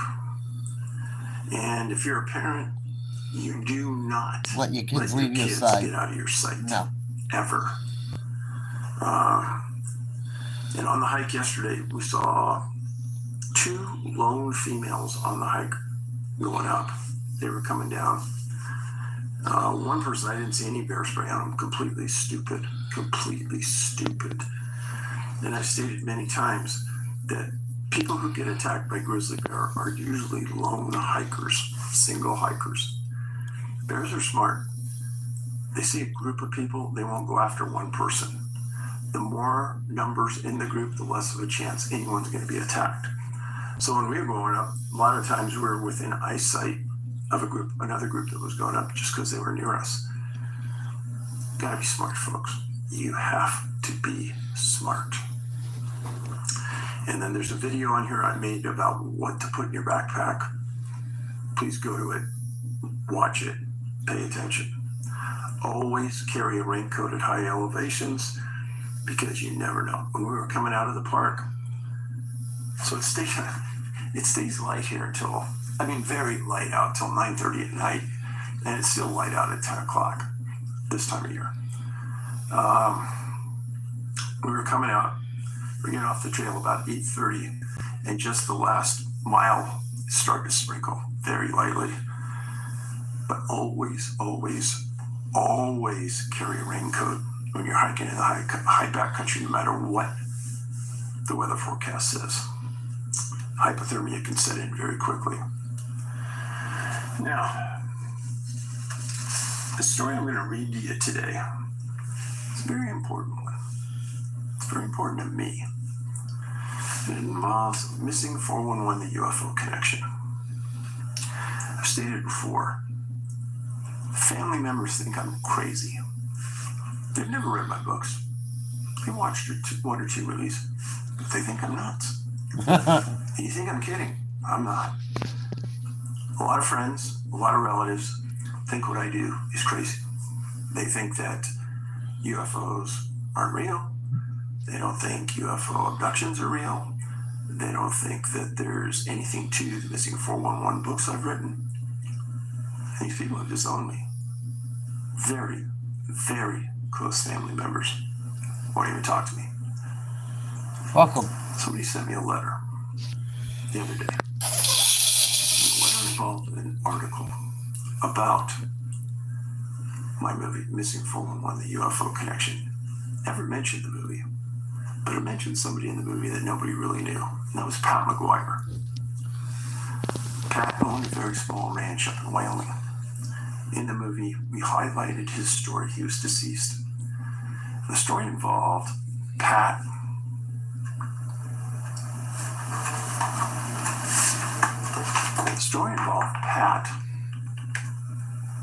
not being able to find water on his farm. And it was essentially going to put him out of business because it was so dry. And he had a visitation from a UFO. And the aliens told him You dig right here, and you're going to find water. So he calls a drill company, and they say, you're an idiot. There's no water here. That's why nobody's been here for 300 years. And based on the topography, there's no water here. Drilling will cost you a fortune. We're not going to waste your money. We're not drilling here. I thought that was odd. But he was destined. So he went out and bought a big engine and built his own drill. And he drills. Takes him about 2 or 3 weeks. And he doesn't hit water. He hits a gusher. And part of the story of why it's in my movie is you'll understand because I lay it out for you. It's amazing. So when a film crew came out to talk to Pat at one time, they actually filmed UFOs over his ranch. This is true. And in the movie, we talked about all of this. This article really touched my heart. This is it. It said, my dad was a famous alien abductee. I thought he was a joke. No, I'm not so sure. It was written by David Rydell, June 26, 2023. There's one video available on the internet concerning my dad, Pat McGuire. It's strange. Uploaded to YouTube 15 years ago, though clearly recorded much earlier. The video frames another TV screen. There's constant static and the image is fractured as if the broadcast comes from far away. My father is discussing cattle mutilations under hypnosis. He says we come up on a cow that was dead. They cut the nose off, tongues out, sex organs were gone. He recounts as though he was sleepwalking through a nightmare. He goes on to describe in great detail a spaceship that landed on his ranch and took members of his herd. Their distant, terrified animal cries filling those dark prairie nights. One comment below the video reads, having lived and worked with cowmen, can you imagine this guy going to town after this? Got out publicly. I mean, they are a finicky bunch to say the least. I started to read this, and I thought, this could be about me and what I do. And it took this man a lifetime to come around and accept maybe what his dad was saying was true. Keep going. I don't have to imagine. I grew up with him walking through our small western town. His life by then fractured like that broadcast. He was completely destitute, picking through my classmates' garbage. And when a classmate came to school the next day and told me what they saw, their grin and subsequent laughter left little to the imagination. However, I then joined in with their laughter. That commenter was right. We are a finicky bunch, to say the least. On May 14, 2009, my dad passed away at a Colorado hospital due to cancer. He was 67. I did not speak to him before he died. My God. What is wrong with some people? What if there's just a 1% chance that what Pat McGuire was saying was true? Yeah. You as a family member won't talk to him? What about me? What if there's just a 1% chance that what I'm saying about all this is true?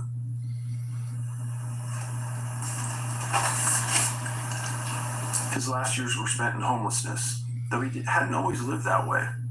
His last words, so I heard, were about grand conspiracies and sinister deep states, though he hadn't always spoken about such topics.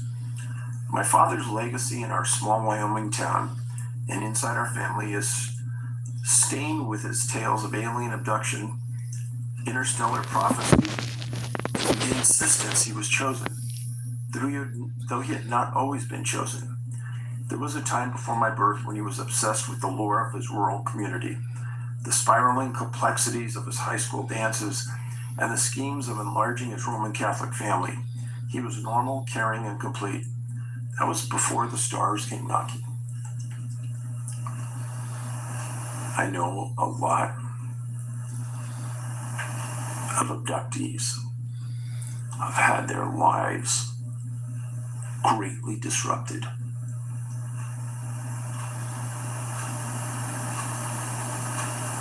by being abducted. It changed them.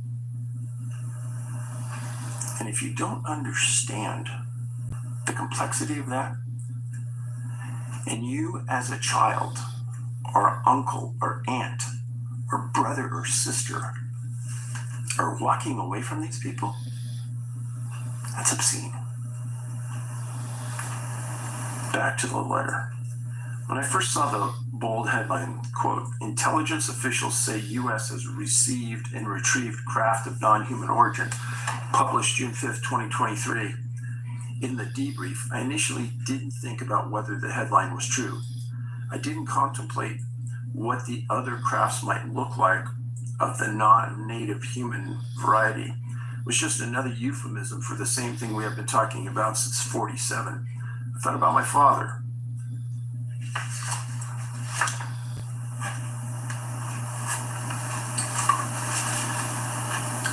I can see him now as though he were alive today.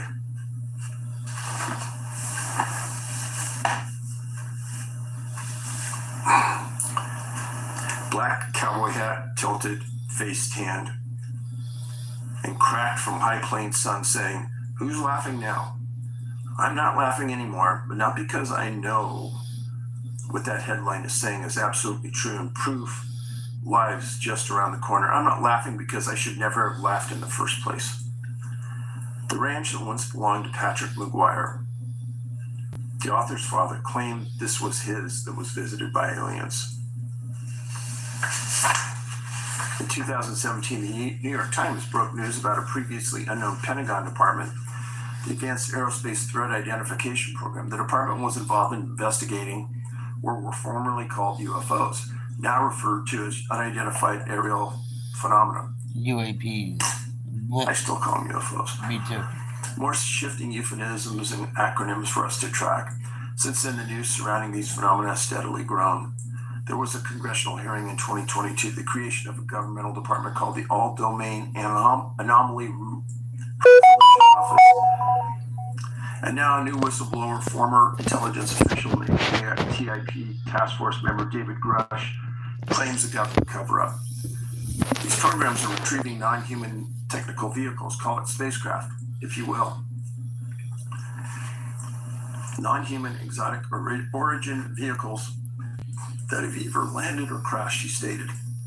What once seemed to be the premise for the next X-Files reboot has become front-page news, gaining mainstream consideration by the serious, the rational, and the institutional.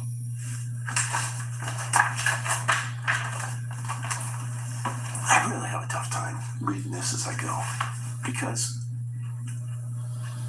since I was a young boy, I was reading about UFOs. Some people are so ignorant, blurred by the news media, mainstream media, and only believe what they will tell you. You need to read, not watch. Read books. It's strange to be here in the cultural movement. I think many people feel that to some degree, whether this is all true or not. It is unmooring to read that U.S. Senator Kristen Hildebrand from New York is demanding disclosure on a subject that only a decade ago would have been political suicide to even mention. To read that Pentagon official Lou Elizondo state, my personal belief is that there's a very compelling evidence that we may not be here alone. It's surreal and stranger still is reading about governmental UFO agencies and black money. D.W. Pastelka, author of the 2019 book, American Cosmic, an exploration of our cultural interaction with UFO phenomena, recently referred to a specific whistleblower event and the preceding media coverage as a paradigm shift. That is, she explained there's a huge pressure from the fringe, then marginal sources that finally initiate a shift in consciousness. The stigma against people who believe in UFOs may go back to the very birth of the topic itself, when the first reports of the UFOs described by Ken Arnold went from saucer to disc to pie pan to sensational terms like flying saucers. Arnold stated, quote, "I have, of course, suffered some embarrassment here and there by misquotes and misinformation," end of quote. From there, the subject expanded to include tropes like anal probes, stock characters in films living their lonely, manic lives in houses crisscrossed with spider webs and yarns. Abductees have been satirized on Saturday Night Live, beer commercials. Even Harvard psychologist Richard McNally stated in his past clinical research into the abduction phenomena that, quote, "it occasionally took a researcher several tries to record these abduction narratives properly. He would sometimes burst out laughing while trying to record these stories with the necessary solemnity," end of quotes. Insincerity and mockery has shrouded the subject through the NASA recently shared a hearing that the stigma associated with reporting UFO sightings, as well as the harassment of people who work to investigate them, may be hindering efforts to determine their origins. Of course it does. Of course it does. Harvard psychiatrist John Mack started to interview abductees. His own staff ridiculed him. They made fun of him. That really pissed me off. Mack was a good man. He was trying to get inroads to understand this, and eventually he wrote some great books about it. He didn't care about the stigma. He was trying to get to the truth. I know that stigma well, having experienced it from both sides. My father was born and raised in Wyoming and was a rancher like his father and his grandfather. He nestled into a Western community that branded their cattle and youth alike with abstract symbols that found definition in the regularity of rain and saw acreage as an appropriate subject to discuss openly. Quote, "Asking about the size of a man's spread is like asking to look in his checkbook," he said to me once, laughing. And one local recently told me, quote, "He could break a horse like nobody's business. He was a real sharp like that. Shame what happened to him," end of quotes. Shame what happened to him. It wasn't Pat's fault. No. Yeah, it's a shame what happened. My father saw UFOs, not once, like a dinner guest might claim after a few glasses of wine, but many times. Numerous UFOs all at once, up close, lingering in the western Wyoming sky like a nightmare that refused to dissipate come sunrise. In '81, on NBC's primetime show, That's Incredible, my father's story gained national attention as he related under hypnosis the specifics of his abduction claims and demands aliens had made upon his life. On March 5th, 1980, airing on ABC's Eyewitness News, he reported that UFOs had landed on his ranch, quote, somewhere around 25 or 30 times, end of quotes. And witnesses present were quoted as saying they saw, quote, 2 or 3 of them land at separate times. We stayed and watched the sun come up, and we saw 2 of them in daylight hovering in 2 separate places, end of quotes. A headline in the March 24th, 81 National Enquirer reads, quote, "Farmer aliens use my ranch as their landing place," end of quotes. And it reports that local newspaper and television reporters have also seen strange lights darting across the McGuire Ranch. Fact. Fact. What else did Pat have to prove of what was happening to him? News people saw it. They got it on camera. Hundreds of others had seen it. But why would his family walk from him? His son? Why? There appeared to be no shortages of witnesses on what was happening on his land. Quote, "While we cannot be certain of what we saw," end of quotes, Casper Star Tribune investigative reporter Greg Bean wrote June 29th, 1980, quote, "None of us left the McGuire farm with as much skepticism as we have arrived with. Perhaps we can return," end of quotes. My father's claims continued under hypnosis with famous UFO psychologist R. Leo Sprinkle. Talked about Dr. Sprinkle and Pat in our film. He recounted abductions by star people who demanded his actions in conjunction with their plan for humanity. These star people told him of coming climate apocalypse, Following this hypnosis in a mere handful of years, he was completely destitute without home or family, and he claimed that governmental forces were keeping him that way because of what he saw and said. The story is a regular in the UFO community. In fact, the story of Grush, the whistleblower, is no surprise to that community. The folks who did believe and respect my father,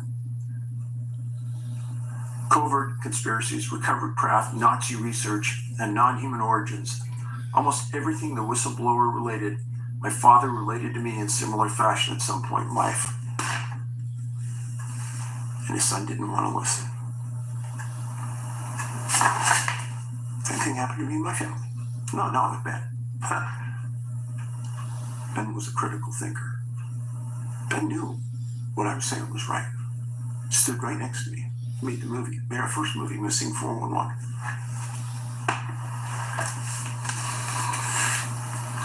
From the earliest points of my childhood, I was told that UFOs were nothing to make light of. At every turn, every nightfall, through any locked door, the Star People could take anyone, even me. My father's description of the Star People and my subsequent nightmares matched what our culture has come to expect. 5-foot hairless beings with eyes like colorless pools hovering at my bedside. Soon classmates and teachers alike were smirking at my fears. And then, like any sociological contagion, I began to smirk too. Then TV took over from my teachers in South Park, Coneheads, and Mars Attacks, taught me that this was indeed a laughing matter. My brothers and I laughed when our father talked about the implants, their accompanying pain. We laughed when he claimed he could barely walk after what the Star People did to him. We laughed when he said that he was suing the government for the land they took from him, for destroying his life, for destroying our lives. We laughed. The world laughed. No, I did not laugh. If you were not one to laugh about UFOs, then you didn't say anything at all. And if you did, you hesitantly considered the person you were talking to first, making sure they would not laugh at you too, before you said anything at all. For many, it was a precarious high wire, if one was to discuss the trauma of the phenomenon or its reality. When we weren't getting our meals at school, my father often took us to a local soup kitchen in a basement bunker in our town's Episcopal cathedral. I remember best the dampness of the walls and the claustrophobia of dining elbow to elbow with other folk, weathering financial storms. Breaking expired bread to share over lentil soup. We're often the only children in attendance. For most of the diners, this was the last place to go. The person across from me would make small talk between spoonfuls, but nothing of the weather or local gossip. In the soup kitchen, the talk was of remote viewing, reverse engineering, and tapping into the collective unconscious of cosmic spiritual growth. I would nod with feigned excitement and encourage them to go deeper.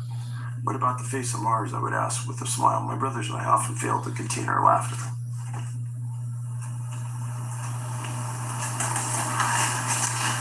What that did to Pat.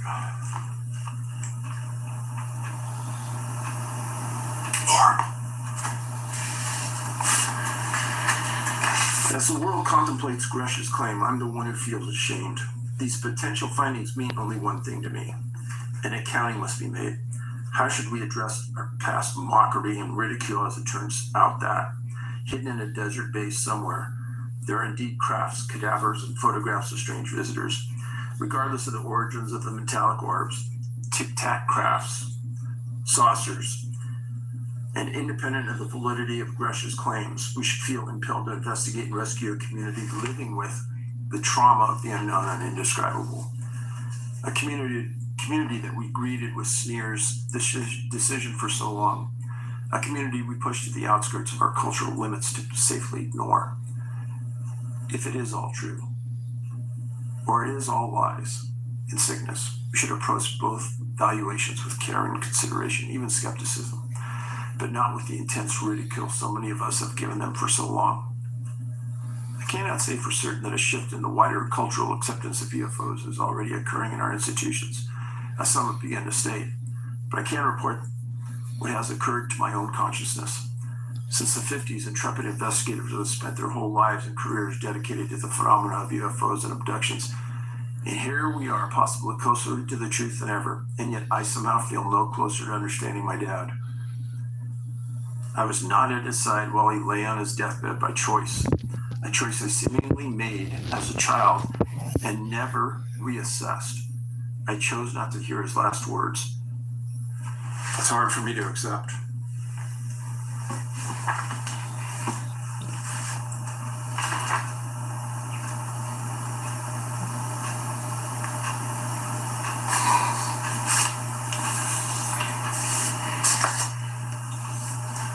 Quote, although delusions are commonly encountered in schizophrenia and affective disorders, it turns out that anyone can have them. Nazarene Banaji and John Kilstrup stated in 1996 research titled The Ordinary Nature of Alien Abduction Memories. Quote, they are natural byproducts of our attempts to explain the unusual things that can happen to us. As has been the tradition with this topic, I have little certainty about what happened to my father. I can only say that something unusual happened to him. Then he spent the rest of his life trying to make sense of it, and now I will spend the rest of my life trying to make sense of him. David Rydell, born and educated in Bossler, Wyoming, as a University of Wyoming graduate student, is writing off and examines the realities of abduction and mental illness inside this strange, frightening world we all inhabit. In 2021, he won the Torrey Award for his novella submission, Terrestrial Issues, and his short stories, The Space Beneath and The Body, have been published in the Worm Moon Archive literary magazine.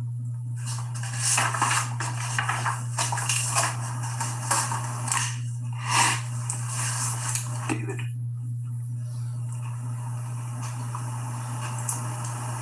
You don't know everything. I don't know everything. But the difference between you and I is I'm willing to dig deep and let my critical thinking skills take over.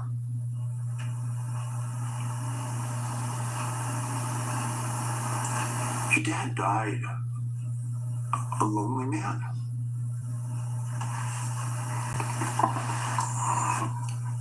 We, as parents, value our kids like you have no understanding. When you turned from your dad and you laughed at your dad, that was a gut punch like you just don't know. First of all, you didn't include everything in here, in that article, that I know about your dad, that I put in the movie. Why didn't you do that? I sure would have offered a lot of validation to your dad about where he drilled for water and what he found. But you didn't do that. I have no idea why.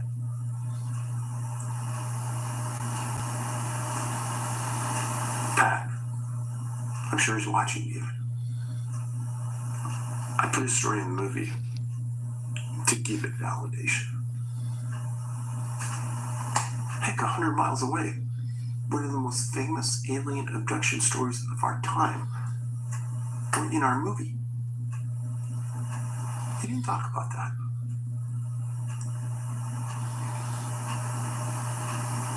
Wyoming being a hotspot for UFOs.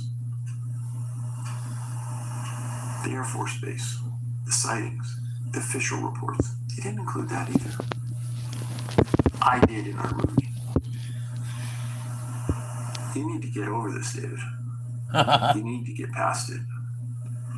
There's something in your inner soul that doesn't allow you to think critically about this topic. The way you treated your dad is exactly the way some of my relatives are treating me. It gets me. It hurts me every day.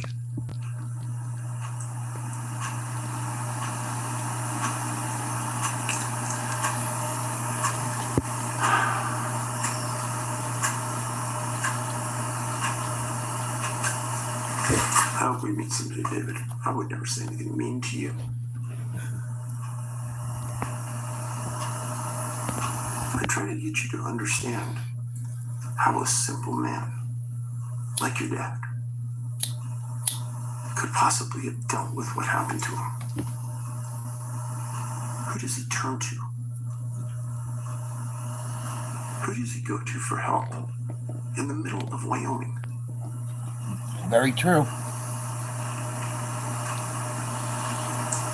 Yeah, the aliens dealt him a card that he couldn't win with.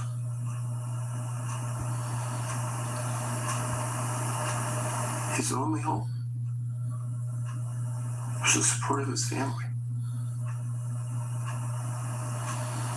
I understand that. I was fortunate I had that support from them.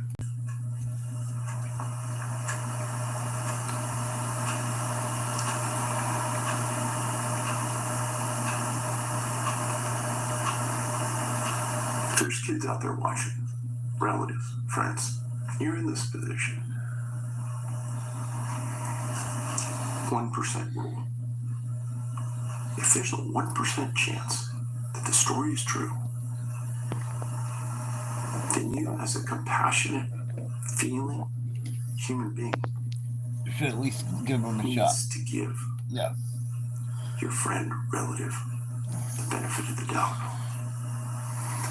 And then if you're unwilling to give them the respect and dignity they need and deserve, and you're unwilling to dig deep on that topic, then you keep your mouth shut. Because if there's just a 1% chance that the story they're saying is true, what if you were in that position of being ostracized and alone and lonely? Play this out. Pretty profound.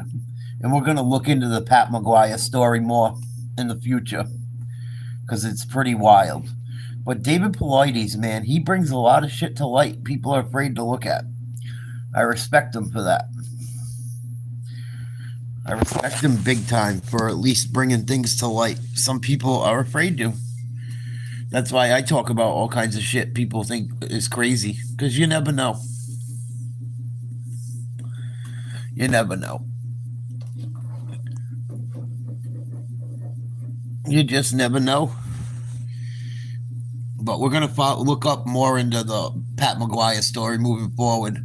Missing 411 UFO connection, the regular missing 411. Please like, share, subscribe if you haven't. I'm hitting the hay. Love you guys. Sweet dreams. Jet, keep your head up. Ashley, good luck with the move. I'll catch you guys tomorrow. Or later today. Good night.